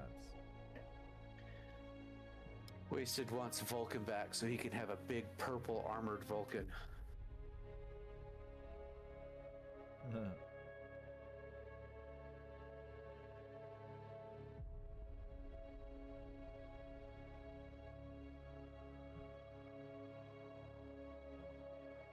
Oh, neck. Shoulder blades are like upset with me. Oh my gosh. So listen to this shit, Chris. So, all right. I have been going to this local gym. It's local, but it's not a small gym. Like, it's a franchise gym. They have locations all over Utah. And the one that I have been going to was like a smaller. It wasn't run down or anything, but it was like aging, right?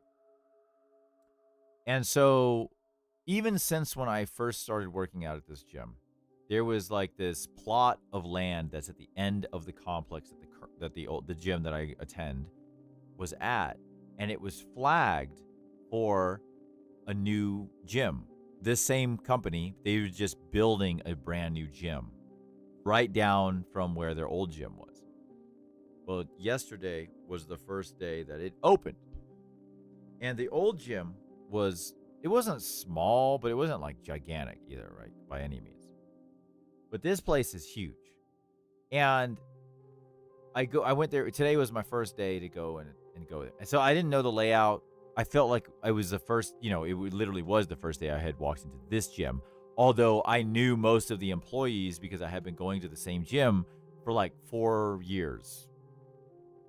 And so I saw all these folks that I know, but I'd see all these people that I don't know. I see a lot of the same locals that I have been working out with for like 4 or 5 years. Oh, fudge. Damn it, Captain America.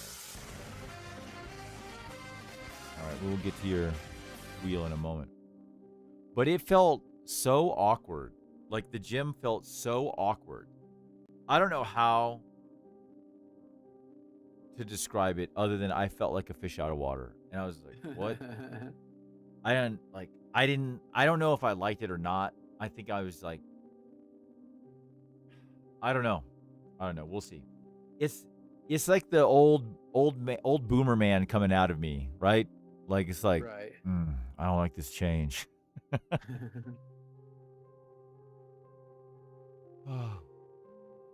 Okay. Shadow Gek says, "Oh, I'm working in Utah right now. I forgot how hard it can be to find good liquor." Well, Utah has some strange alcohol laws. They are better than they used to be. They are still odd.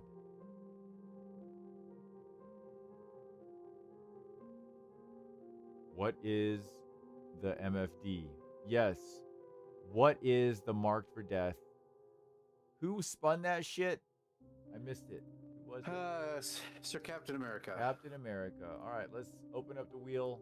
What is the mark for death, sir? Not Zinchi enough, says Waffles is fair. Not Zinchi enough. Every time I see MFD, I automatically go to motherfucking Drake.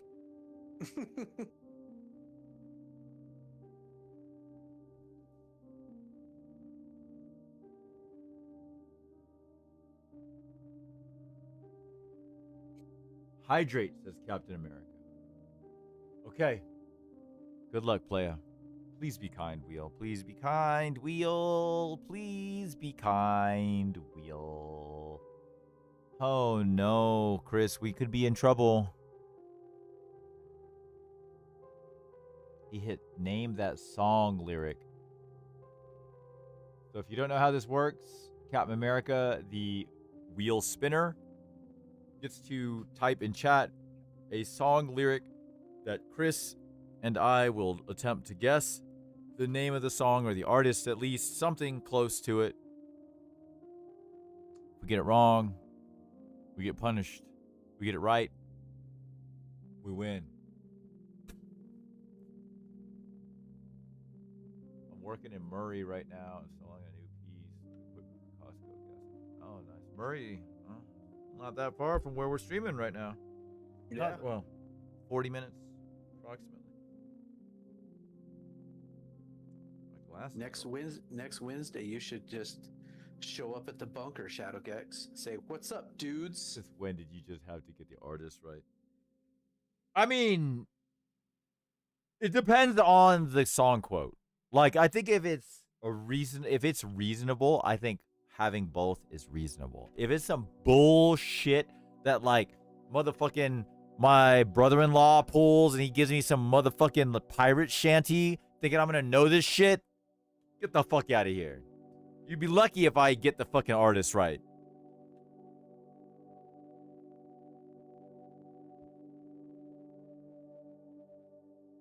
Reason is the judge. Like the chocolate ones. Those Hershey Reasons. Those are so good.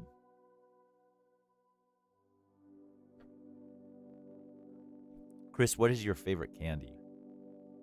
Reese's peanut butter cups. Ooh, you didn't even hesitate. Like, you just went straight to it. Yep.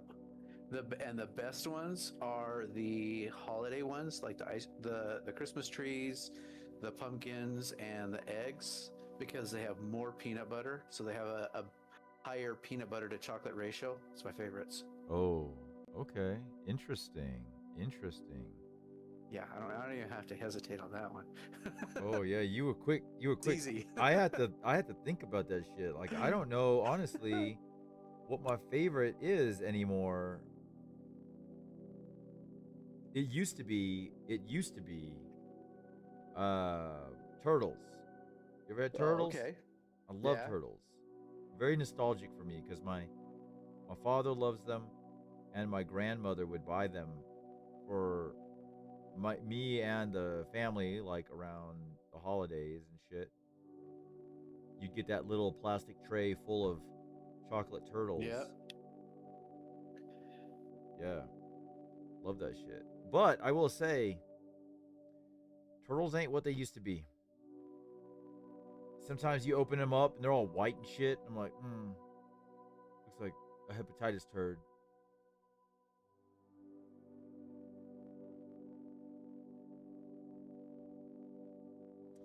But I do love Haribo gummy bears a lot. Because, I mean, here, let me put it this way. Okay, so, take chocolate out of the equation. What's your favorite candy? Taking chocolate out? Yeah, take chocolate out. See, now I gotta think. Because if I say chocolate, you know, it's weird. Okay, this may be weird. I don't know if it's weird. I love Hershey's dark chocolate. I love that shit. It is delicious. Love it. So Captain America dropped his song lyric? Song lyric. All right, hold on. Let me clean this brush up here. Let's take a look. Oh, God. think I gotta scroll up.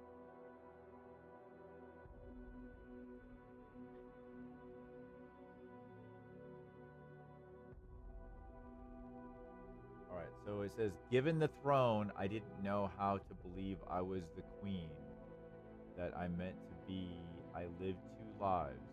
Tried to play both sides, but I couldn't find my own place. Given the throne, I didn't know how to believe I was the queen that I meant to be. I lived 2 lives. Tried to play both sides, but I couldn't find my own place.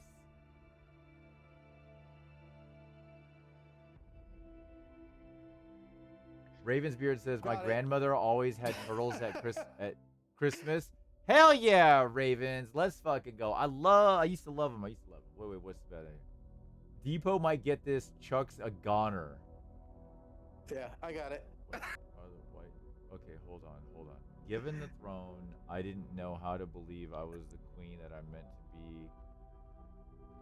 be. You actually, I mean, I don't find my own place.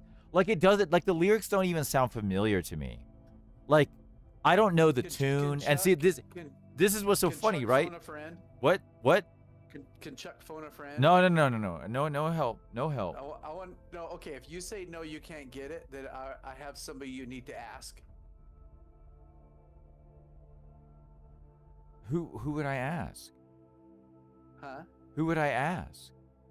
First of all, you have to once you say Starship Troopers. Oh, I see what you're saying. There. I see what you're saying. So Captain America's got it. Wait, okay. I guarantee if you call Claire down, she'll get it. Get Claire or Nicole. Get Nicole Claire or Nicole? Claire, I think will have it like immediately. As soon as I read the first like 3 lines, I knew what it was. Oh, hold on. I think you may have given me too many hints. Let me think about this. Get Claire or Nicole. Why Claire or Nicole? Okay.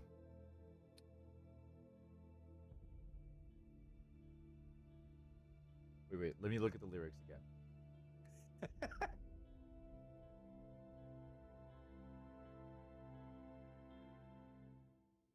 Fuck. Now I've confused myself.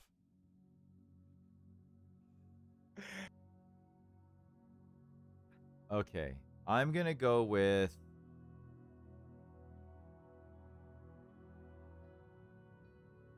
Hold on, let me read it one more time. Given the throne, I didn't know how to believe I was the queen that I meant to be. I lived 2 lives, tried to play both sides, but I couldn't find my own place. I know this!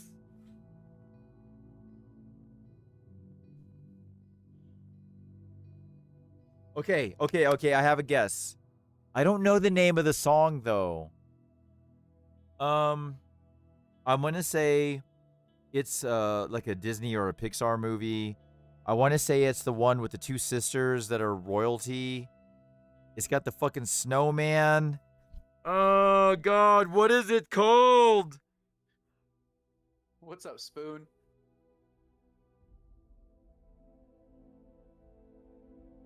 Is it Let It Go by Frozen? That's my guess. Guess. Chris, what's your guess? Huh? It's Golden by Huntrix. Damn it! Is that K-pop Demon Hunter? Yes, it is. You know what's funny? That was my initial gut, but I kept reading the damn lyrics over and over again, and I thought, there's no way.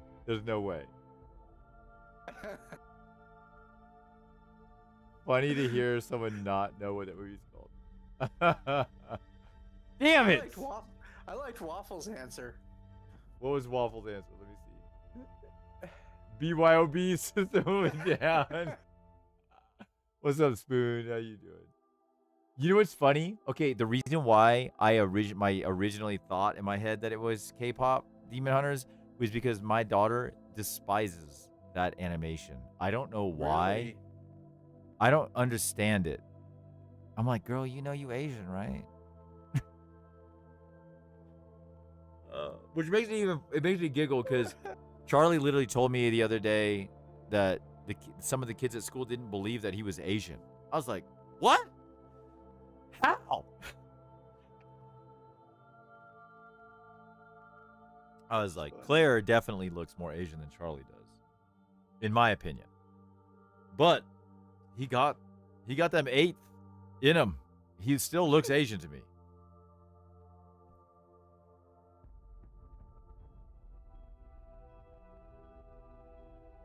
Spoon says, I don't think it's the animation, but the weird stuttery frame rate.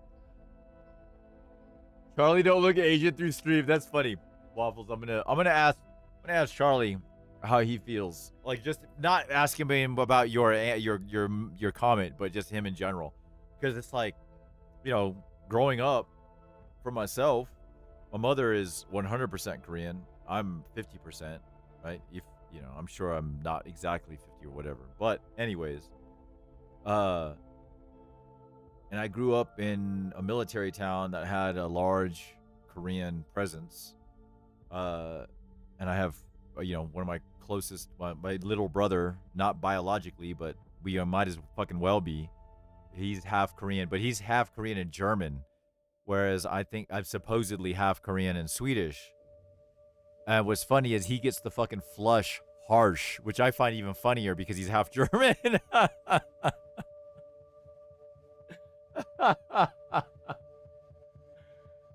Oh shit. Spoon says I was sad I wasn't able to come meet up at the gaming event in Phoenix. Hey, Spoon, we might be back. We might be back in Scottsdale for a Teams event later this year. So if it works out, that's not that far from where we were in Phoenix this last time. So if it works out, come hang out, come say hi. Heck yeah, that'd be awesome. Yeah. Hell yeah. All right. Chris, thank you for getting the question right, which means I don't have to drink. You're welcome. Damn, Shadowgex. Yeah, the animation for the Spider-Verse stuff is so dope. You know what? Okay, so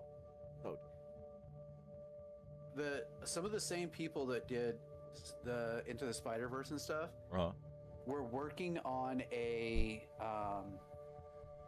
Batman animated movie. Yes. Let's go. The same art style. That would be so good. It got turned down, and instead they chose to go with Minecraft. Like the live action Minecraft, or Yep, that's that. We got Minecraft instead of the Batman movie. No, we're gonna get both. Here's what's gonna happen. Minecraft did well, and it was very entertaining. I enjoyed it. But we're gonna get that Batman. We're gonna get that Batman. Yeah, that was what it was. Spoon was Batman Beyond. It was a Batman. So the initial shot, I'll have to see if I've got it saved somewhere on my computer. The video was basically him kind of doing the Miles Morales launch off of a building, and then his boot thrusters kick in, and he like swoops down through traffic and stuff like that, and is flying, and it was dope. And I'm like, man.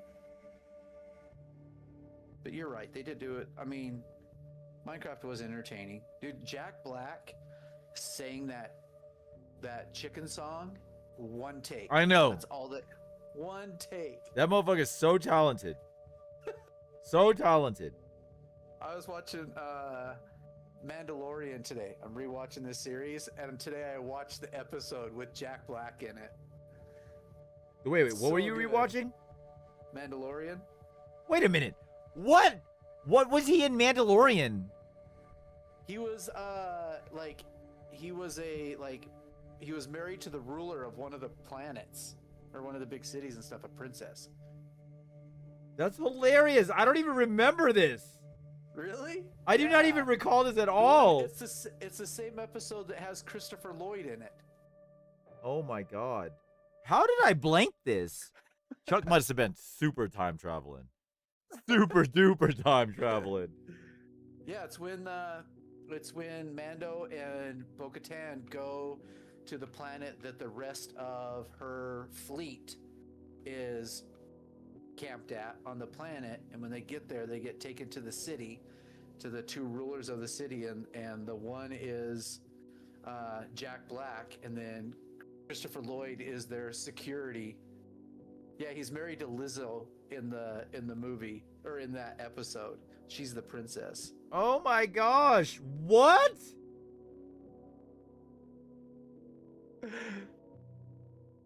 How do I not remember this? Like, that's so wild to me. Man, Chuck must have been on one at that time. On one. It's like and one, but different. Oh man, and one. I remember all those.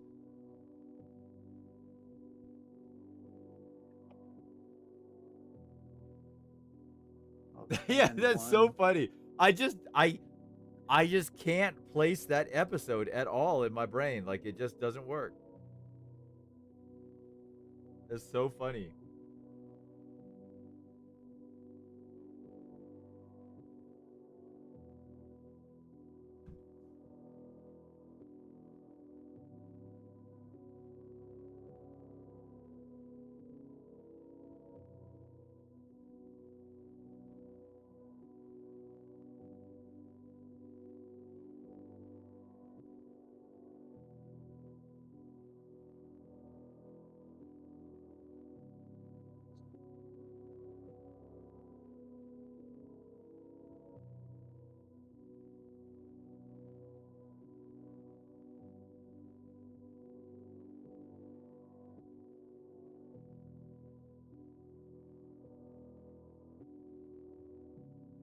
See, I just have this part of my brain that just files away unholy amounts of nerd culture, knowledge, stuff like that.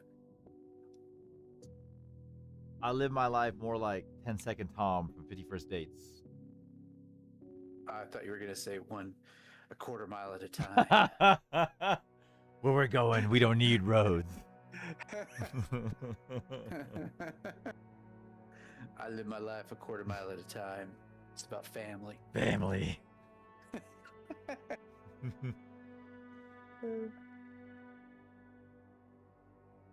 goodness. All right.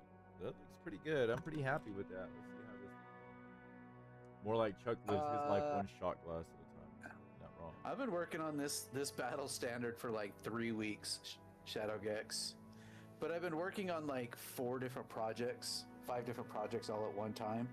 So I'm working on like setting up a big project. I need to do something that's a palette cleanser that's not Space Marines. So I'm working on that demon. I'm really thinking about getting one of the Jotuns for Conquest, just because I think it would be a really cool big old giant. I think it'd be a really good palette cleanser for getting away from Space Marines and stuff for a little bit. What's up, McGruff? How you doing? Hey, what's up, brother?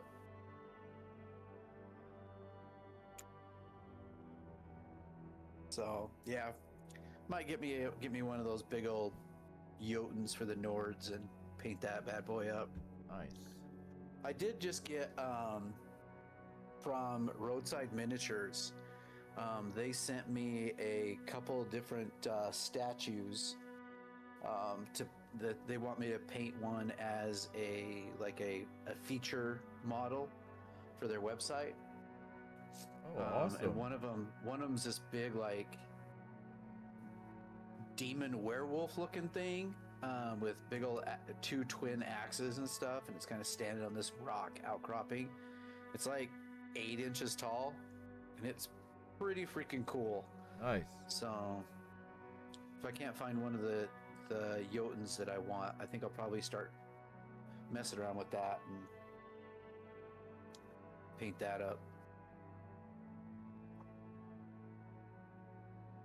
But also Shadow Gex. Yeah, I really like the Ice Jotun. Or Jortnar, or whatever they call them. But I actually broke this, and so I had to remake part of it. So like I snapped it right here and right here. So I had to rebuild part of it. I dropped it. but it's coming along.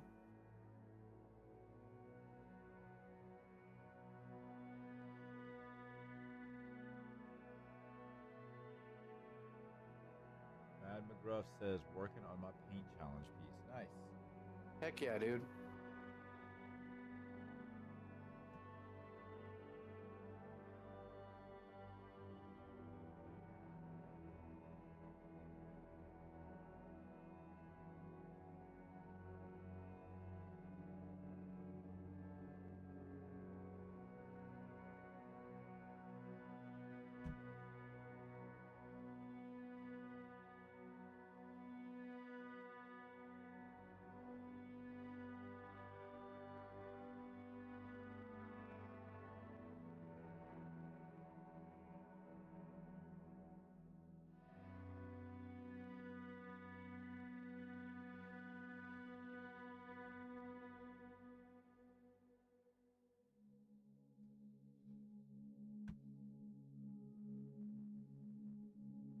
Seven and a half inches. See, that's a good size. It'd be something fun to do. Might have to look into that one.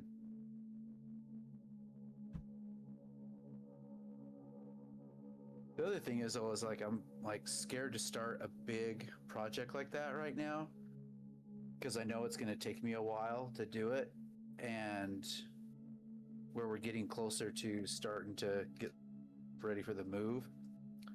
I don't want to get started on some big project that I have to put away. All right, that's fair, but you can always just pick it up, though. Like, everyone will understand. You picking up from where you lived and moving to another place, that's no small feat.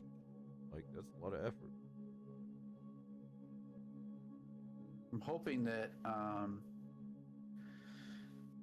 things work out and that we're able to find a place, quick and everything like that.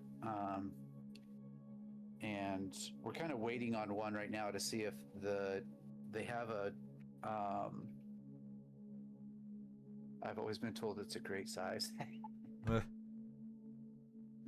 a boy, McGruff.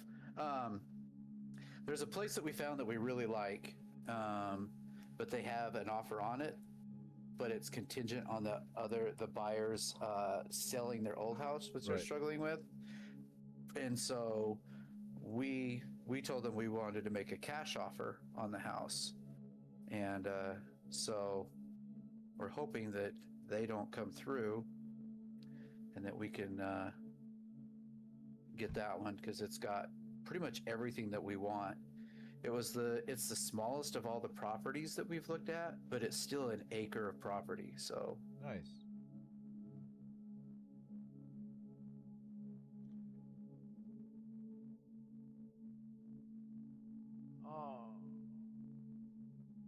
And it's like 10 minutes, not even 10 minutes from the golf course. Nice. Are you a big golfer, Chris? I am whenever I'm in Idaho.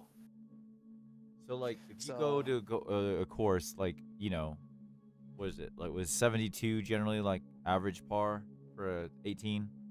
Yeah. So, like, what would you shoot? I'm usually just under a bogey golfer. Okay. So you're a pretty good golfer then. So I'm like, when I used to play before I moved to Vegas and I played a lot, I was down around like 5 or 6 handicap. Oh shit. So, but now I can usually sit right around bogey golf, maybe just under bogey golf.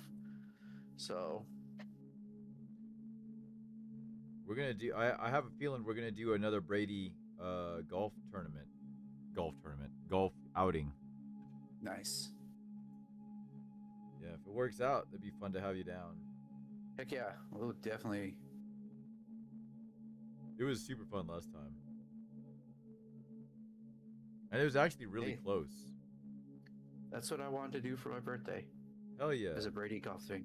That'd be so dope. Like we get a double down. Your birthday's like at the same time. Yeah, it's like within 2 days of Brady's, 3 days of Brady's. Yeah.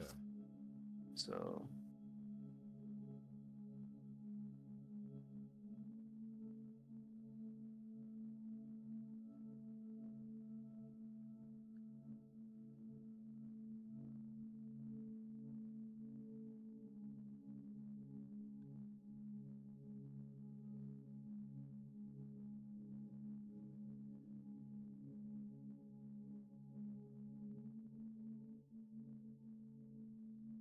Yeah, I'm gonna play a lot of golf when we move.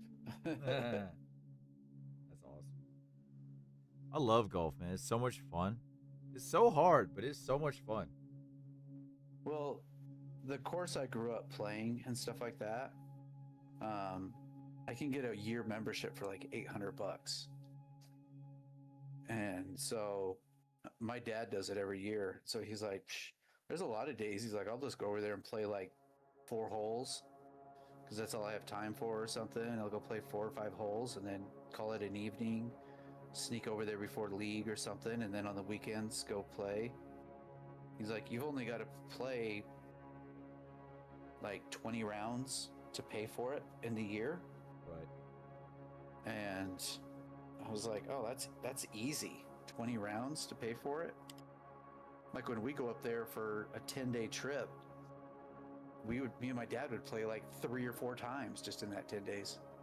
Oh, nice. Shadowgex, yes. I will be here on the 25th of April. We are not moving until June.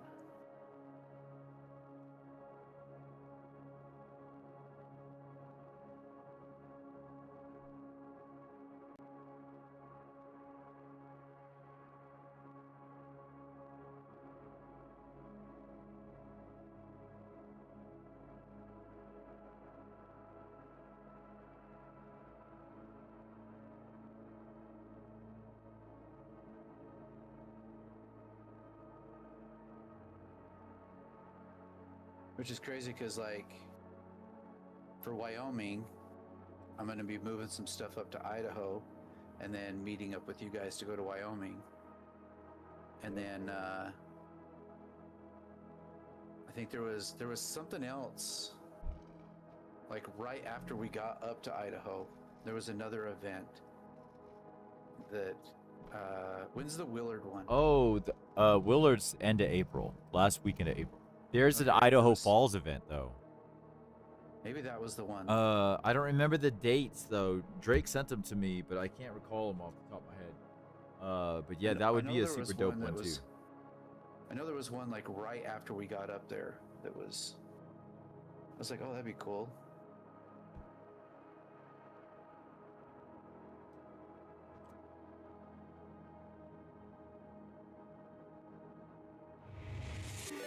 And then, of course, what is that?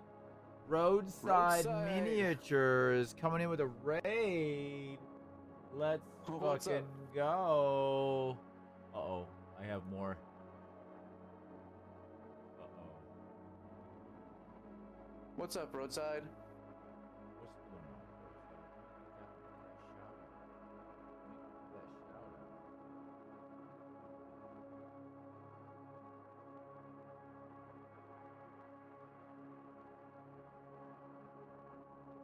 Union break. Oh, let's go. Union break. Who did that? Captain America coming in with that Union break. Yeah. Cheers to the Raiders. Cheers, Captain America.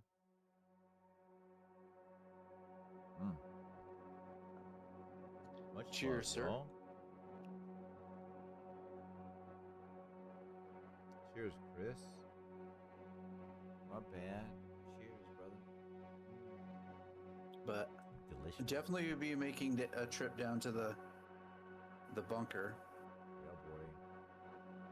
So, because I think it's less than 2 hours. That's what I figured it up. Figure that out. And it doesn't. And we can work on all that mess. Make a weekend out of it. Be fun. Do some streaming. Oh, heck yeah.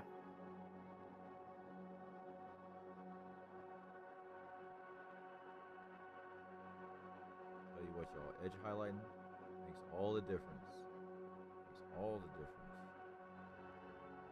Edge highlighting on an edge highlighting stream? That's right. Risque. Preposterous. Risque.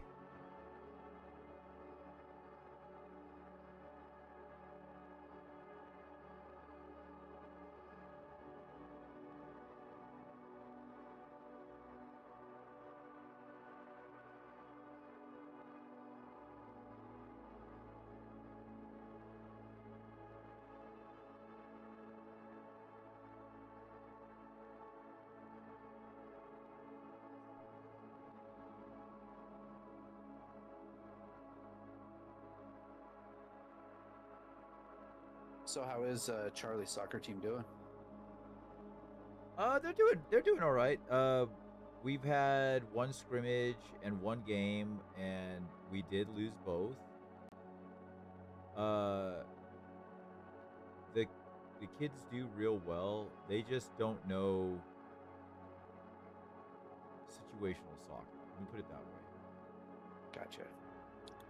And it's a hard thing to teach kids. Yeah. Like I try to tell my kids all the time, like, look, I played a lot of soccer. I played a lot of soccer.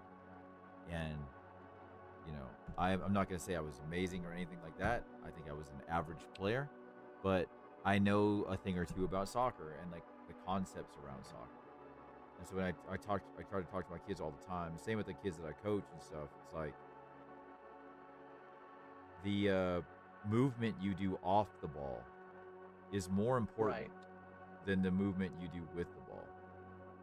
Like, I explained it to my daughter today. I said, look, when I played soccer, I wanted to get the ball, right? I want to get the ball. How do I get the ball if I don't have it, but one of my teammates have it? And she thought about it for a while. And then she said, ask for it. I said, well, that's part of it. But you got to get open. Like, you got to find a place to make yourself available for your teammate to be able to pass to you successfully without the ball being intercepted. Yeah. And it was so wild.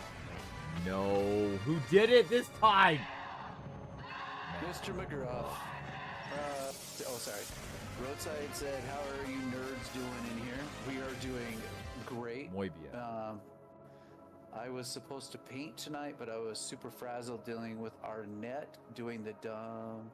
Racing was about to start, and it took me like an hour and a half to get it. Oh, that sucks. Oh, McGruff comes in with the wheel spin and the liquid courage. McGruff, doubling down. I We're liked just talking you. about how cool. I liked you. Chuck's like, I'm not doing the paint challenge anymore. Paint something pink would be fun as shit. Shadowgex said just be a nerds and said, Chris, can you give a random nerd fact or dad joke?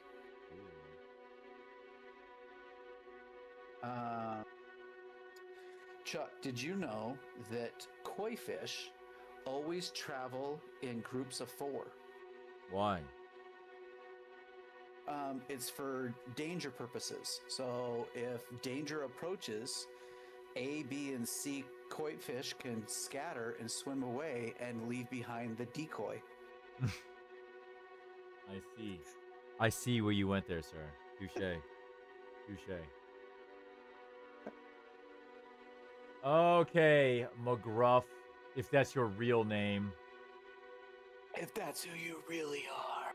So it is a Thirsty Thursday, which means you get to pick your marked for death target.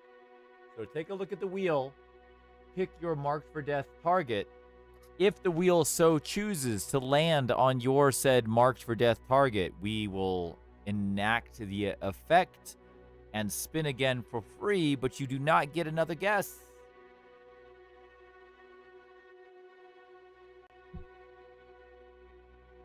Hydrate.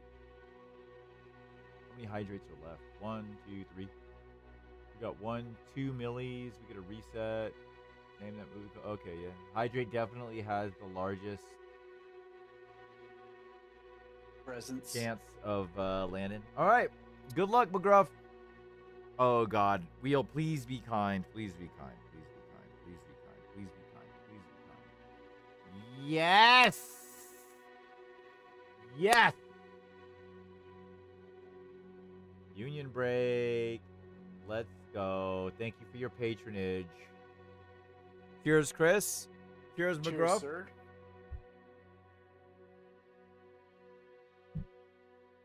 Oh no, I'm at a monster.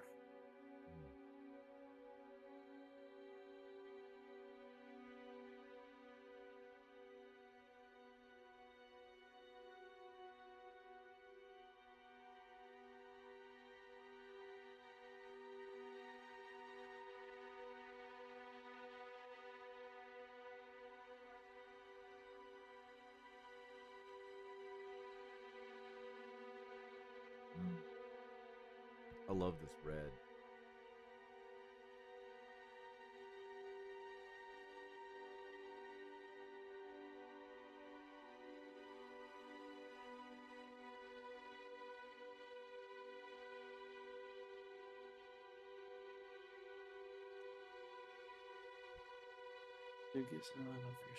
This rig. Rigged. OPR stuff done in TTS. What's OPR? What's that?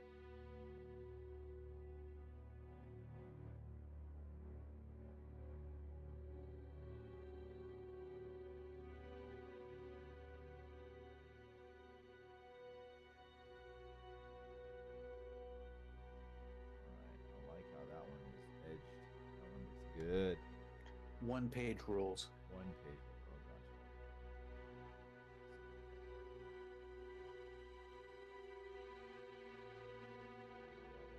Good.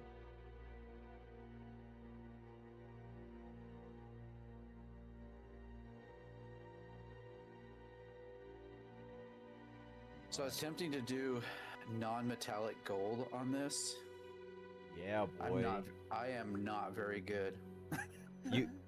It's tough, man. It's hard, but it's like you gotta go. You just gotta do it, and then like not be happy with your first attempts. So you can kind of see on the medallions down the sides. Let me zoom in. Let me zoom in. Those look pretty good. What you need to do is push the contrast. Bring a portion of the yellow really bright, just a small portion of it, and then push the darkness a little bit more to give it a higher contrast, because that's what gives you that impression of non-metallic, is that super dark to light. I'm pretty happy with the teeth and The horns and look stuff, fucking dope.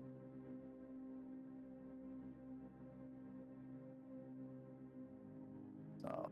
This looks so good. What red is that? It is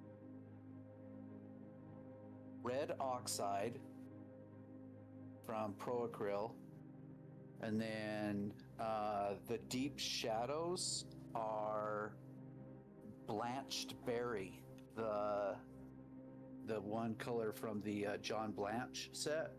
Oh, interesting. It's a super deep desaturated violet color.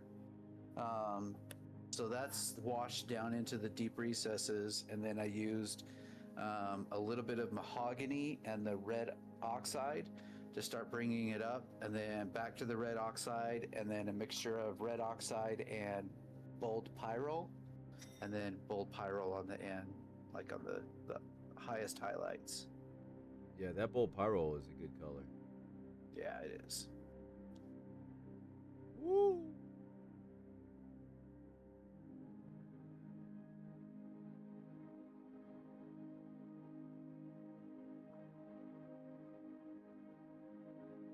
So what would you think? Like a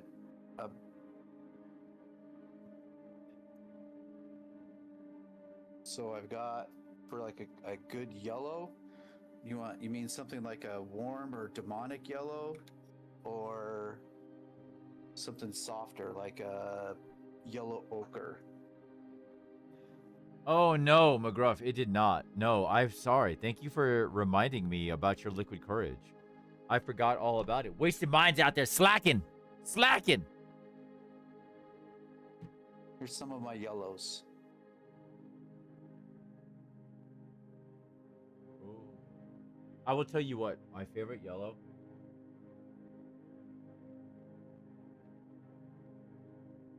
Everland Sunset.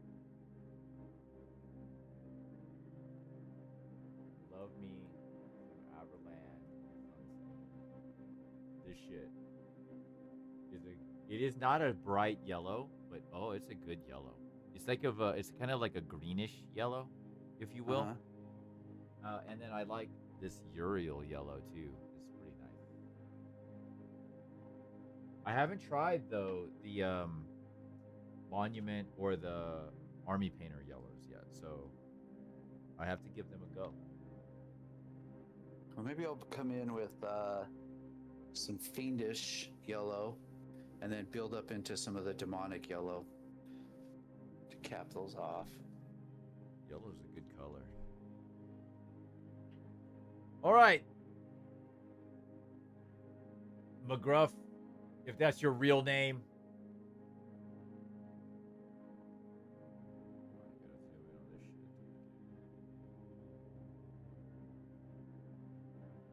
Cheers, Chris. Cheers, McGruff. Cheers. Busfraba.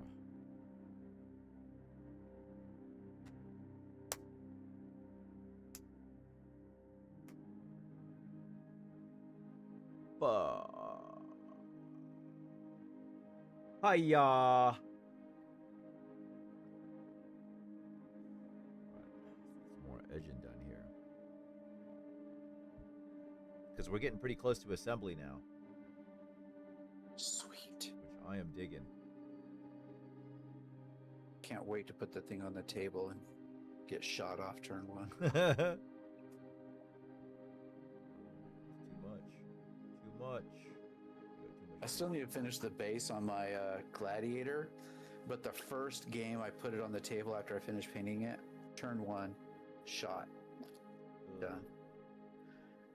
Okay, so when I say first shot, literally we started the game and my opponent went first and shot it with a Necron arc, the shooty one. Yeah.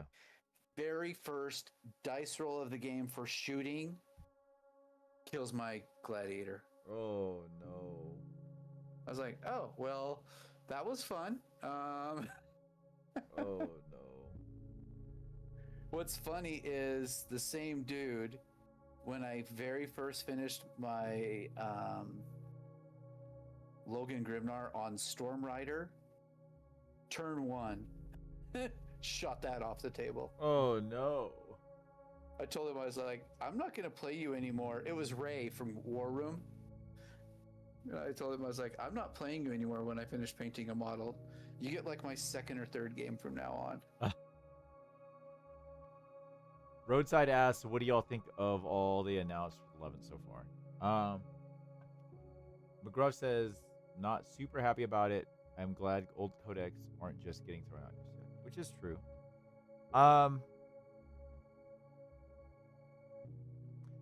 I think from my perspective, I am just happy for change. I want something different. Not that I'm unhappy with Warhammer 40K. I still enjoy it. I mean, fuck, that's what we stream about every fucking week. And I love the game. But I am happy to see it change because I just want something different. I want the meta to change. I want the meta within each faction to change. I want it's kind of fun with the Wild West that happens at the beginning of an edition. Like, you see some wild ass shit come out the gate that no matter how much GW tries to mitigate, they can't. They can't. There's just too many rules interactions. You can't simplify it that much. But I'm excited. What about you, Chris? I'm very excited. I do like some of the thematic changes that they're doing with like the objective markers, and I'm really excited to see where that goes. Because I do think like we spend so much time creating these armies to fight over a mouse pad circle laying on the table. And I think like watching battle reports and stuff like that, my favorite ones are always the thematic ones and stuff like that. So having those like very thematic looking objective markers, I think is gonna be a lot of fun. I'm excited to see where they're going with the whole new shooting thing and stuff like that. Especially being a melee army. Having the opportunity to not get obliterated so early and get my army in range to punch something. Yeah, I thought it was very interesting that they made a mention of certain units will be able to disembark in engagement range. Yeah, so if you're embarked in a transport and your transport gets charged, gets put into melee, you can disembark into the melee. So I thought that was It's kind of very cool. thematic for sure. Yeah, very thematic, you know. You know, you're in the tank and the driver's like, you know, this is going down. Get out and get them, you know. Yeah. So I think that was going to be really cool.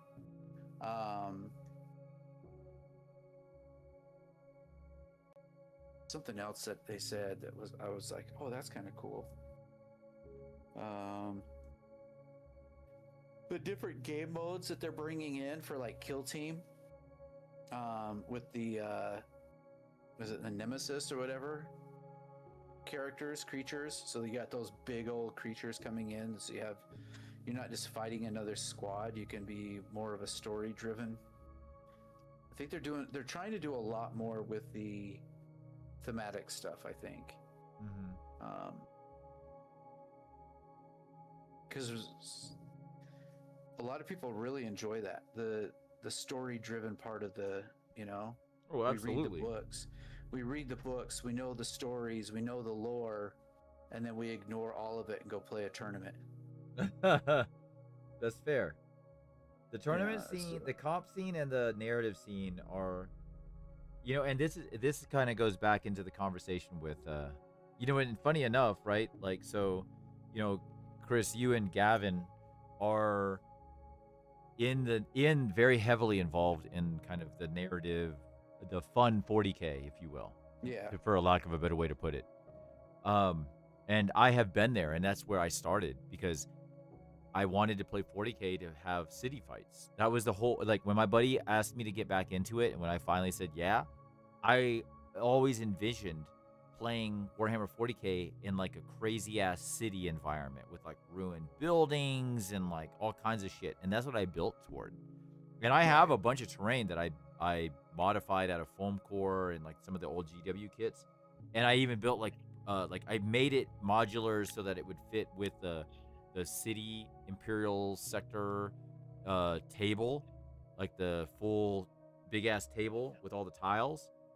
But it just, once I got a taste of the competitive side, I was like, oh, that's what I want to do. And then the hard part is it's always been that the terrain rules don't match with competitive and vice versa, right? Whereas you want something more like chess, where it's not about having an advantage because the terrain favors you in a certain way. It's more about your generalship, right? Which is the idea, which is there to a degree. But the terrain was always the problem. And so you had this weird offshoot of terrain rules that were generated by the tournament organizers, basically, in some cases, until GW kind of started working toward that. And so I'm curious to see, right? Because the whole idea of that the mission is dependent on the type of detachments that you take, where if one side takes a very killy type army and the other side takes a very I stand here and I hold ground, that dictates the type of missions that you have. Sounds interesting. But from go ahead. Did you see they said there's gonna be over 70 new detachments? Yes. Right. Holy cow! I'm excited. Like, I cannot wait to see what happens. Like, it's gonna be a good time. I'm super excited. But I also like know that there's gonna be some jankiness. No matter what GW tries to do, there's gonna be some jankiness. Right. And that's just an unfortunate byproduct of a very complicated game. Like, it's not something you can balance easily. It doesn't work that way. And do you really want it to be balanced? Honestly, at the end of the day, do you want it to be like rock, paper, scissors? Or chess? Not that chess is a bad game. Chess is an amazing game. But my point is, it's like, it's not always equal. Especially when you have a different color chess set that has different moves, right? It's like, oh, my knights, they make a T shape. They don't make an L shape. That's very true. That is a very good way of putting it. You know, and it's like, yeah, it's super fun because of all that, right? It's like part of the puzzle, and that's why I really like comp. And I like that it pushes me to try to learn how to play my army, even though I might have an army that has a quote-unquote disadvantage in the meta. Not mine right now, but I'm saying, like, at times it has. And every faction goes through that shit, except for maybe Marines.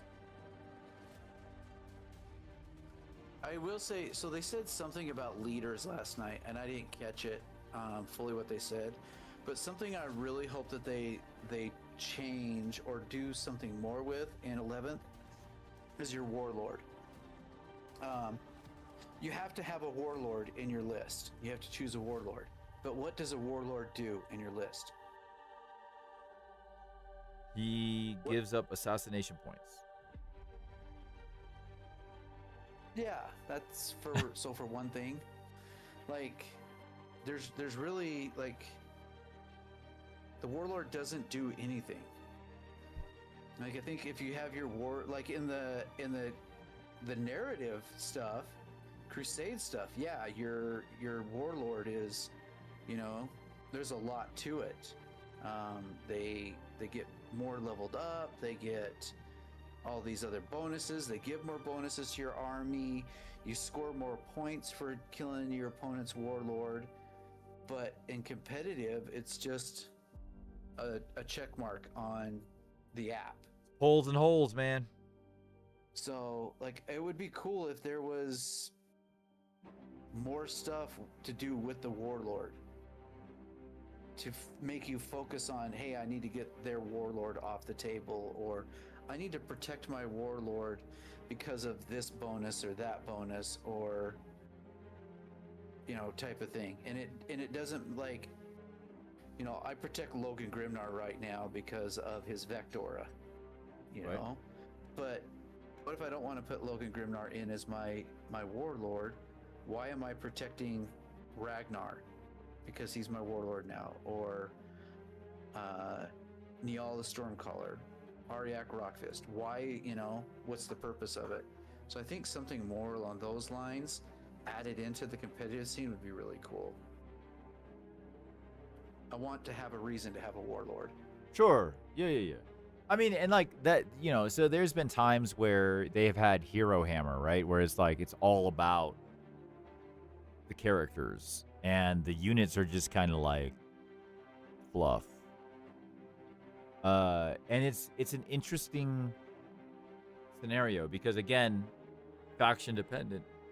It's can be amazing or shit. If you got a faction that has bitch ass characters in Hero Hammer, not necessarily ideal. And I that's one thing I like about the current edition is, like, I value my Sisters of Silence so much in the current version of the Custodes army that I play. Like, I've always had a reservation about them, but honestly, they are one of the most integral parts of my list. Like, I don't know if I would make a list without 4 units of Sisters and a Rhino. Like, that almost is the basis for which I must make almost all of my lists. And the Sisters don't kill anything. Anything. But they provide a service to my army that the other parts of my army don't want to fulfill, right? But in my game against, like, Nathan last night, it really came to light unit activations because he just had so many units. I mean, hell, he had one transport that had 3 units in it, and one of those units had gas in the unit. And I'm like, fuck. Right? It's like, Yeah. a Rhino spilling out 3 units. Oh shit, that's wild. So it goes to show, right, like the hardships of trying to balance a game where I play an army like Custodes, and my opponent played Nathan. He was playing orcs. Orcs are, you know, lore-wise, always great in number, so they are cheap. Yeah. But what's funny about orcs is that they are also uber potent in the especially during the wall. And Yeah. Nathan timed it perfectly and hit me just right where he neutered my entire army in his wall turn, which is what the wall is supposed to do, right? So thematically, it worked out well. But when you look at the points per model and what the offensive output of a 10-man unit of boys with a knob is, and points versus a 4-man unit of guard and say a blade champ, like my unit's gonna be super duper expensive, but isn't like I'll kill the boys. Don't get me wrong, I'll kill the boys, but it's like on the initial assault, I'm gonna lose half of my unit, maybe more, depending on my rolls. Right. And that's that weird balance of like, okay, my army is supposed to be elite and durable, but I am not as durable as, say, other armies that are supposed to also be durable. Or in some cases, I might be less durable than armies that aren't even supposed to be as durable. They just have better data cards and stratagems, right? Anything that has a -1 damage, it like neuters my army unless I'm bringing axes. So it's like, ooh. And that's the same with a lot. Like Grey Knights, they got a lot of 2 damage weapons. So they run into something that has -1 damage, and they're like, fuck. That's up my head takers, man. Phenomenal. But if I run into something that's got that -1 damage, Yeah, man. Wet noodle. Wet noodle. That's what it feels like. Your enjoyed big you guys' melee threat turns into like this nothingness. I enjoyed you guys' WOG yell. last night. That was fun. So, yeah, that was nice. Very nice. That's a nice. My wife.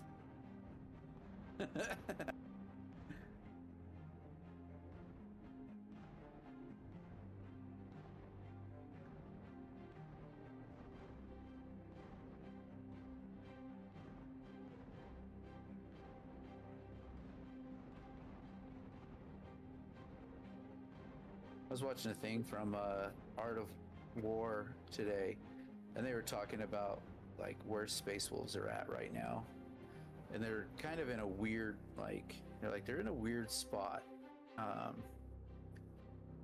They're winning less than 50% of their games and stuff, but they're not in a bad spot. Like if you take Saga the Beast Slayer against like Satan and what was the other one? There was another one. They're like, of the top 3 right now, they're over 50% win rate against those two. Sure. But against Space Marines, mainly Ultramarines running Gladius and stuff, then they're only like, if they're running Stormlance, or they're better with Stormlance against Space Marines, they're at like 51%.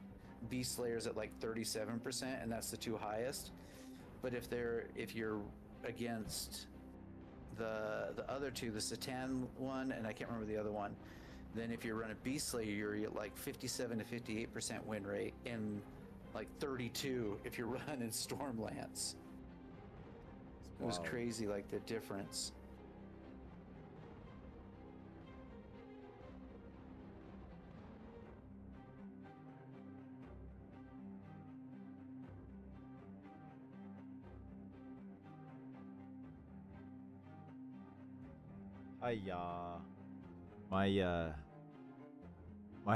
My aim is not as good as it was earlier in the stream.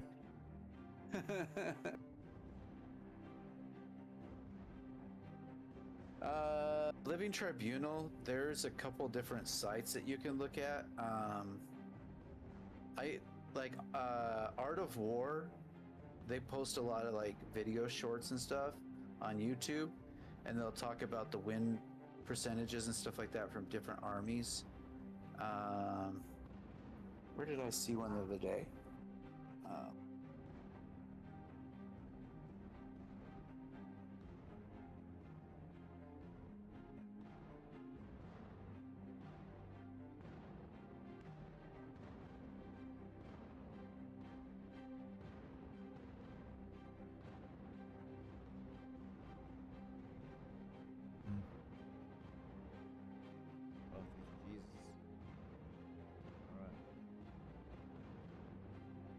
So I know Goonhammer has one. You can look on like Goonhammer Tribunal. So they'll have like last week's GT results. And so they'll have like all the main ones. So Death Watch, Necrons, Tau, Custodes, Chaos Knights, Grey Knights, World Eaters, Thousand Suns, Black Templars is the ones they had on this one. But they had like their win rates, their play rates, their first losses, like where they are averaged at before they got to their first loss. They're usually pretty good for it. That check. Stat check. Aspect Tactics, like he'll post videos every week of what the GTs were for that past week and stuff like that, last weekend, and he'll talk about like the win rates for each army and stuff like that. So that's a lot. I'll watch his a lot of times to see what everything is.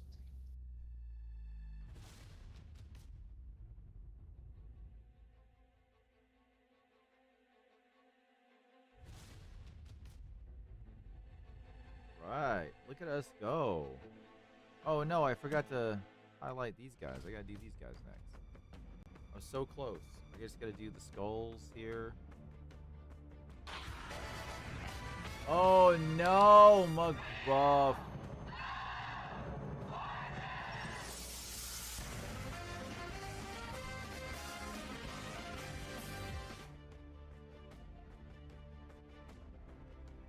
Oh no. Okay, McGruff. If that's your real name. You're cut off. Alright, it's marked for death. Name your marked for death target, good sir.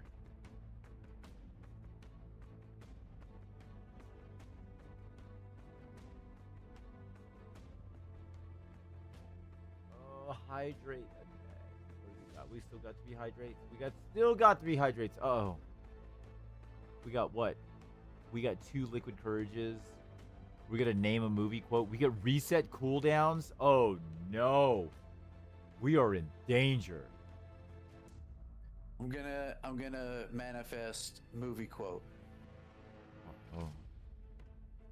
Oh. Okay. Oh, we got You got dice this. versus dice too. Oh no. Okay. All right, so Chris, we have to think about if we do happen to hit 2 Imperial Truths, 1 Heresy. We'll have to figure that out. Okay. It'll be 1 and 1, right? It won't be 2 and 2 or 2 and 1. It'll just be 1 and 1, and 1 will be real and 1 won't. All right. Good luck, McGruff. May the wheel be ever in our favor.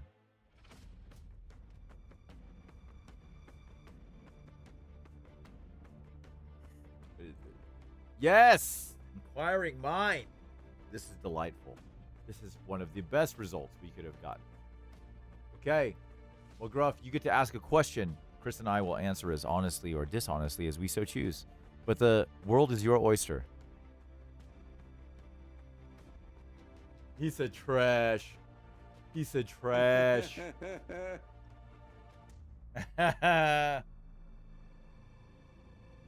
Thank you for your patronage. But I do need another bevy, though.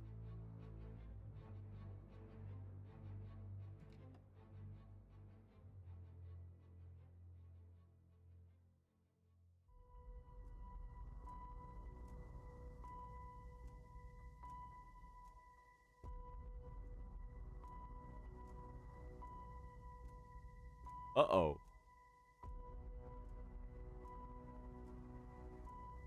What did I say my real name is? I don't recall when you told me your real name. To be fair.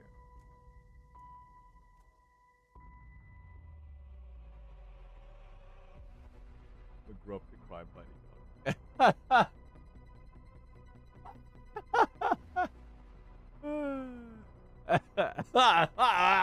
Oh, fuck. What did I say my real name is? See if you're paying attention. Mikey.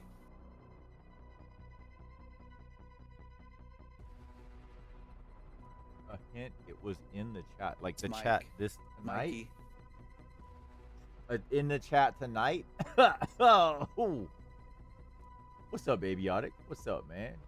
Congrats on the win, by the way. Big congrats.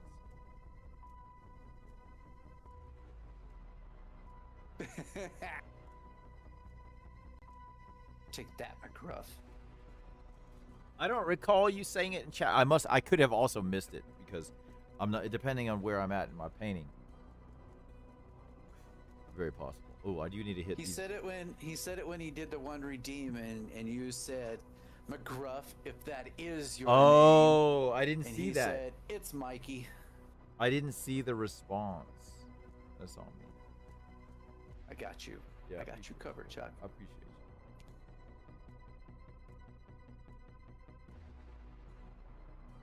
Got you covered.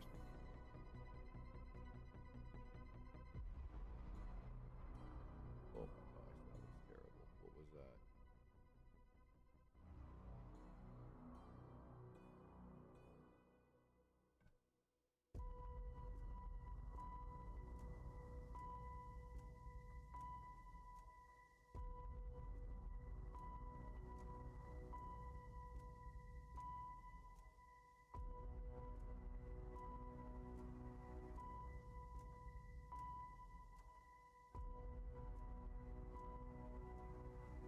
High contrast.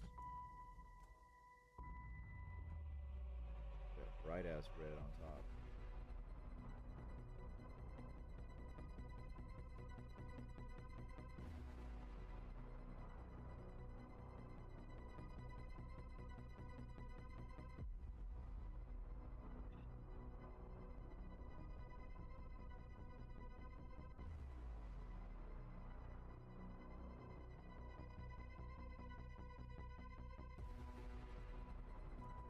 Mikey's already a famous name, McGruff.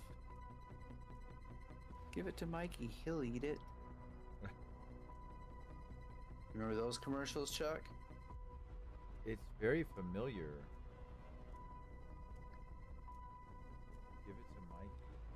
He likes it. Oh shit! It was a cereal commercial, wasn't it? Yep. Was it? No, was it live? No. No. Damn, it's so familiar. But I can't place it.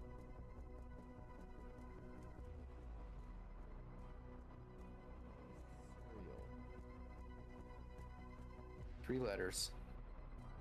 3 letters? Yeah. 3 letters? Wait. The cereal is 3 letters? What?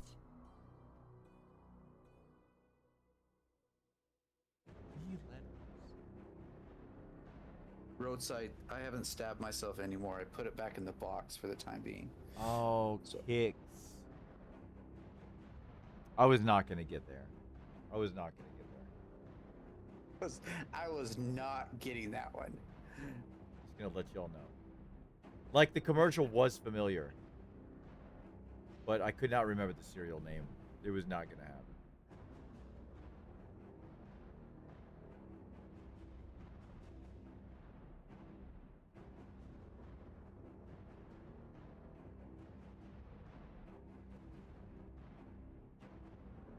Oh yeah, boy. Those little batteries not included looking motherfuckers look delightful.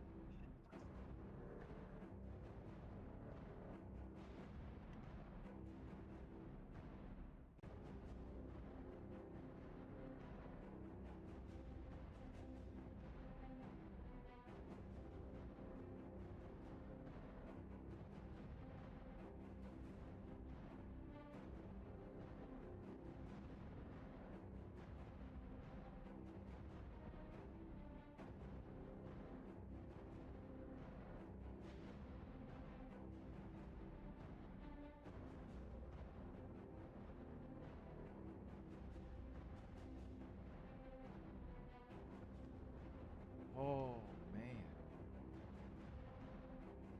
Which part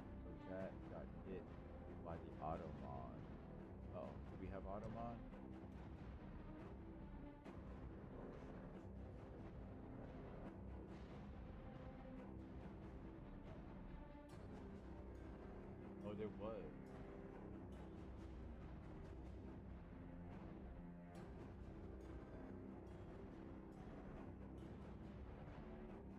Where's all the other boys tonight?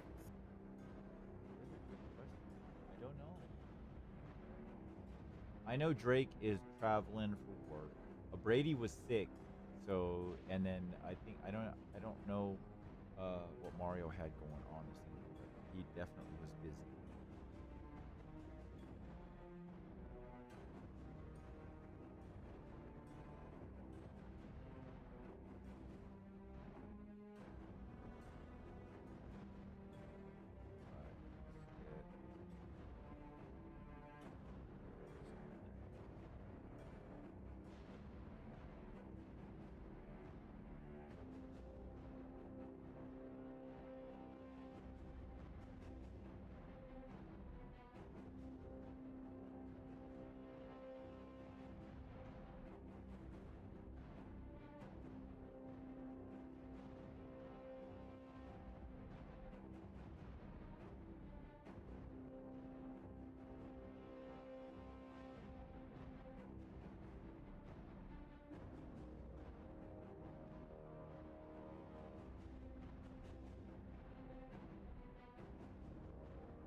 Oh man, I like red. Painting red is fun. I like red a lot. Yeah.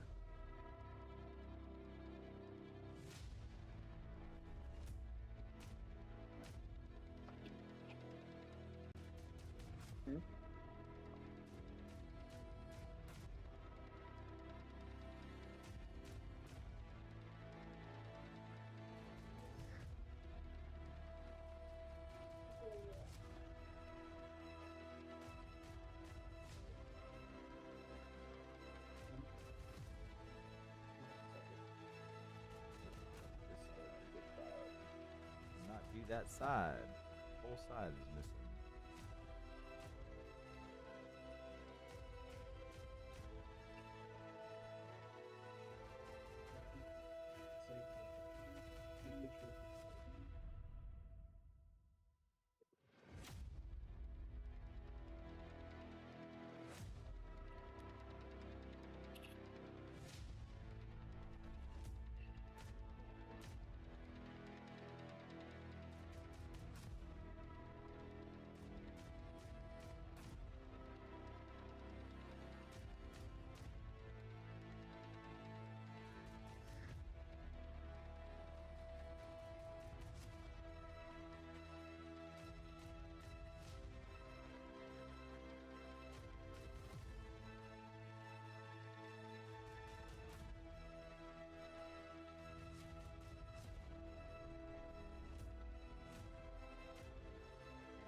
Oh man, those look good.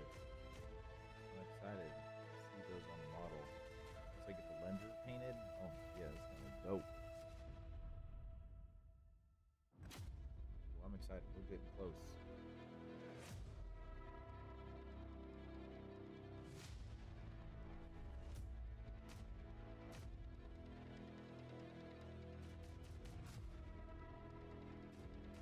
All right, get all that highlighting done.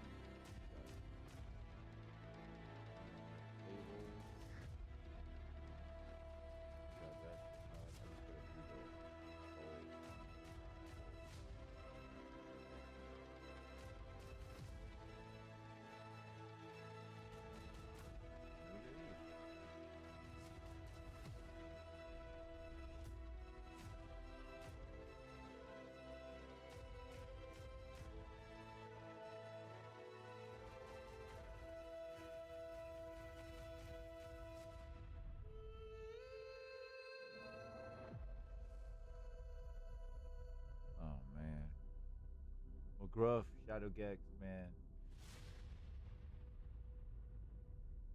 Putting out all the good vibes, y'all.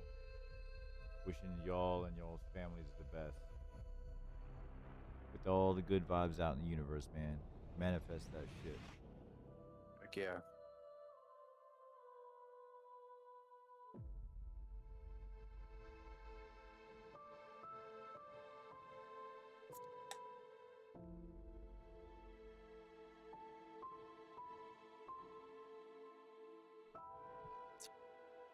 Hiya. All right. Oh God. Chris, give me your honest opinion on what you think about It sucks. Throw it away. Oh, the engine area. that's pretty cool, actually. Dig it. I still think I need to bring a little bit of the color up. Like I need some darkness and I need some brightness, all at the same time. The darkness. So That I think looks what I'm good. gonna do first, I'm gonna add a little Lamenter's yellow because this shit is the dopest of the dope. How's this big wolf medallion thing in the center there? Hold on one second. Let me see. Yes.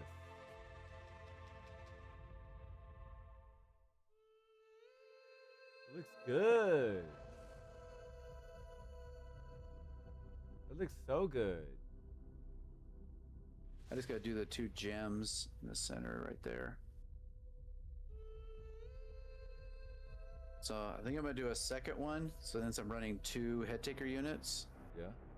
and do the other one. I think I might do it yellow. Yeah. Do a yellow banner.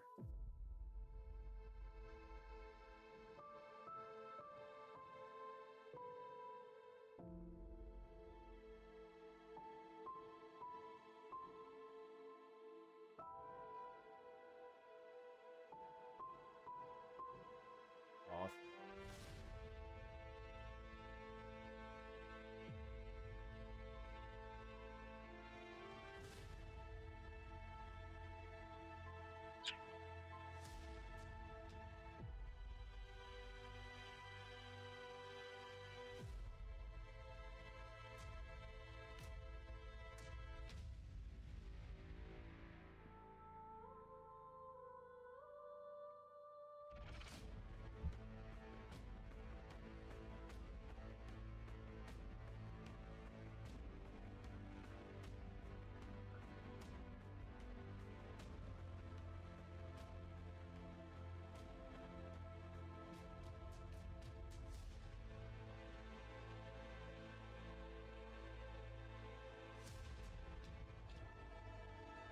I think what I'm missing here is I gotta get the edges better.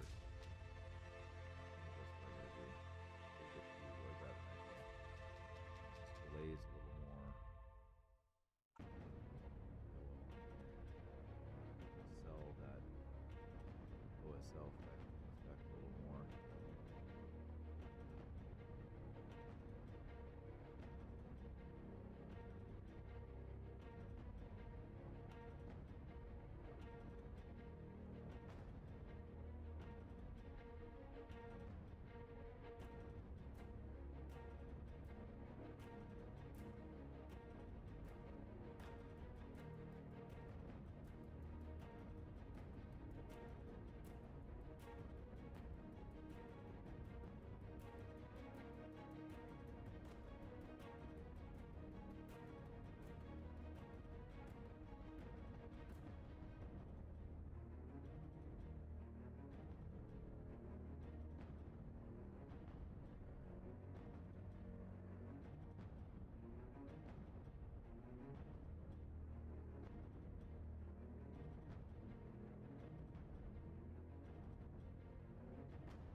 Be right back. Right. What y'all working on out there? Out in the wonderful internet lands? You working on some Warhammer stuff? Type in chat. Let me know what you're working on. You painting something? You building something? What y'all doing? Let me know. You guys home?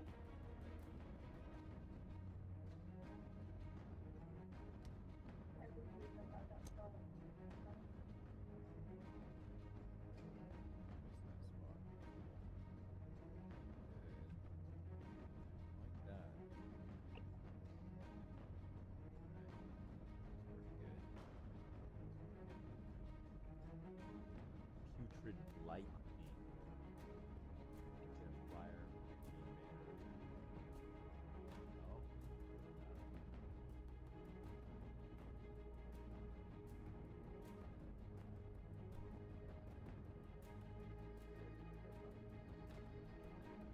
So here, got nice blue light contrast. Chuck, What's up? do you know what you call a spider with 10 eyes? No. A spider.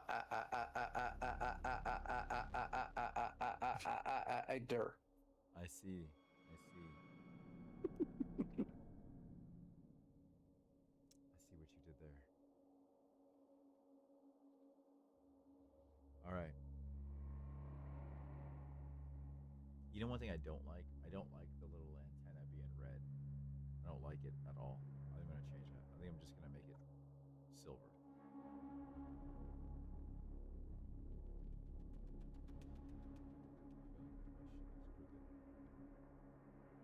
It is what it is now. All right. I do like the idea of the red stripe, so I'm going to get that. I got to get that masked out and then painted. But I think this shit is pretty much ready to be put together. So if I were to think about this, yeah, this guy goes down here. I need the top. Is this the top? Yep, it's the top. Put that in here.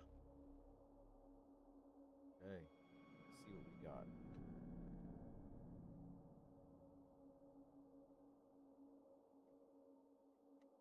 Gotta get this tack out of here.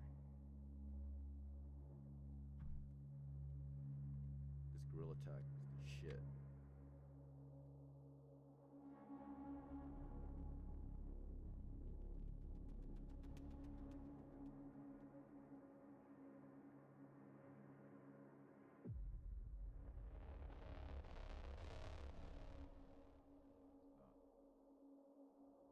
Oh, there we go. Okay, there we go. Not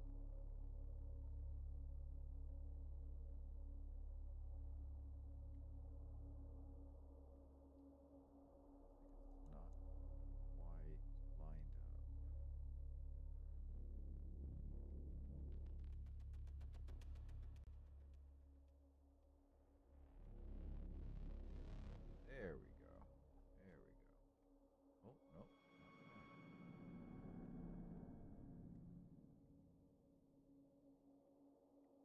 Why? Damn, that was violent. Why didn't that bitch Why are you bit me? being violent?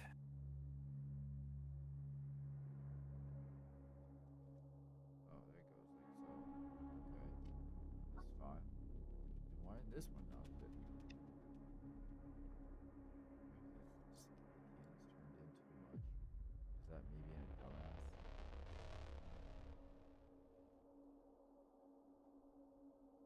Don't you love those kind of conversations with yourself?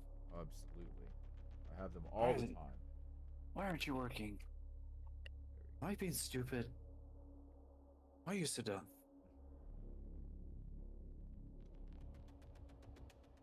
Problem is I usually lose those conversations. Why?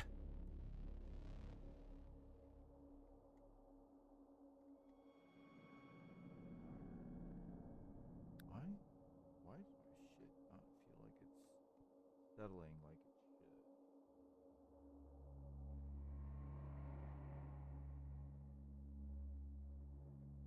So wild. Shadowgex, why are you trying to lie to Chuck? What is he saying?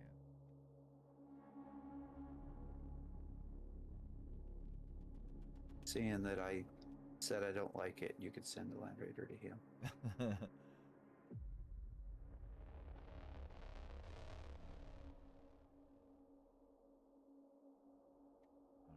we'll get that shit set. Oh, and then we got this bad boy. Light up in there.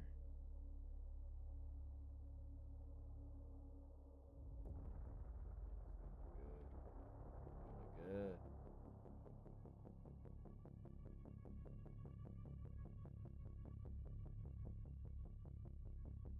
Oh yeah. Getting close. Wait till we get to the weathering. I am looking forward to the weathering. So we'll get all the sponsons glued on.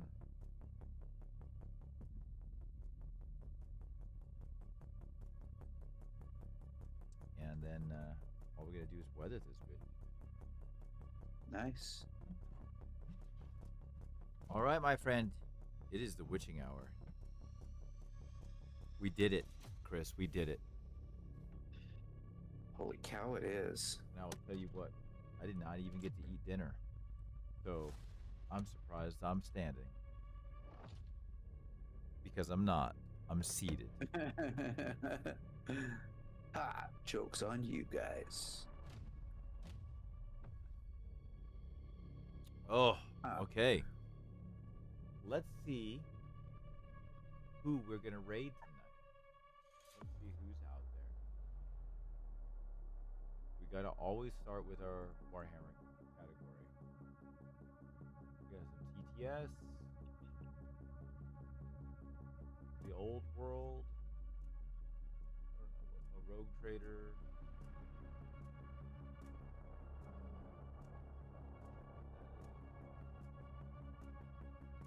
Warhammer than Snoopy? What? Okay. Let's go to miniatures and models.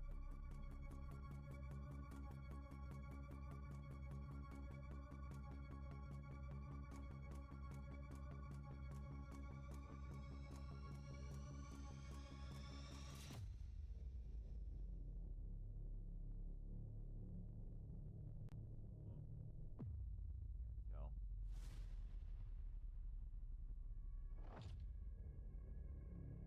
Ooh, what is this? 40k night thing. Ooh, this night looks pretty fucking cool.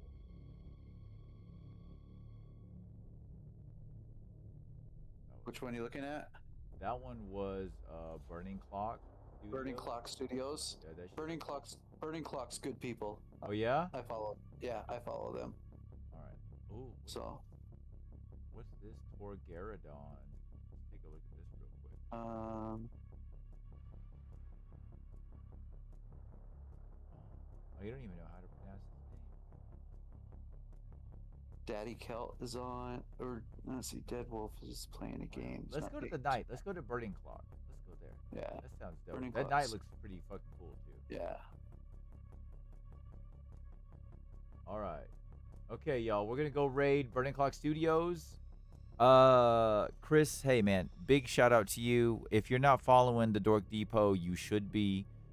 Make sure to go over, check out his Twitch stream. Chris, Tomorrow night. when tell the viewers the nights you stream. Typically Tuesday and Friday nights and Wednesday afternoons. So usually start around 6 or 7 Pacific time and go till 9 or 10. It's just depending how I feel. And then Wednesdays usually right around 3 o'clock in the afternoon Pacific. And I go until Fairly Battle Ready starts their battle report. Mm. We're like the Borg. So thanks for letting me hang out with you tonight. Hell yeah, man. It's always a pleasure hanging with you, I buddy. think actually might have completed this thing Got the gems in the center done there. Nice. So a couple touches left on them, and All right. We're going to start this raid. Let's see who we got. We got 15. Oh, very nice. All right. We're going to go join up with Burning Clock Studios to say hi, spread the love. Hey, thank you, Chris, again, for hanging out with me this evening. thank you. This was fun. Thank you all for hanging out with us here at Barely Battle Ready. We'll be back next Wednesday for some more live battle report action. Peace. Later. Oh, it dropped us right into a commercial.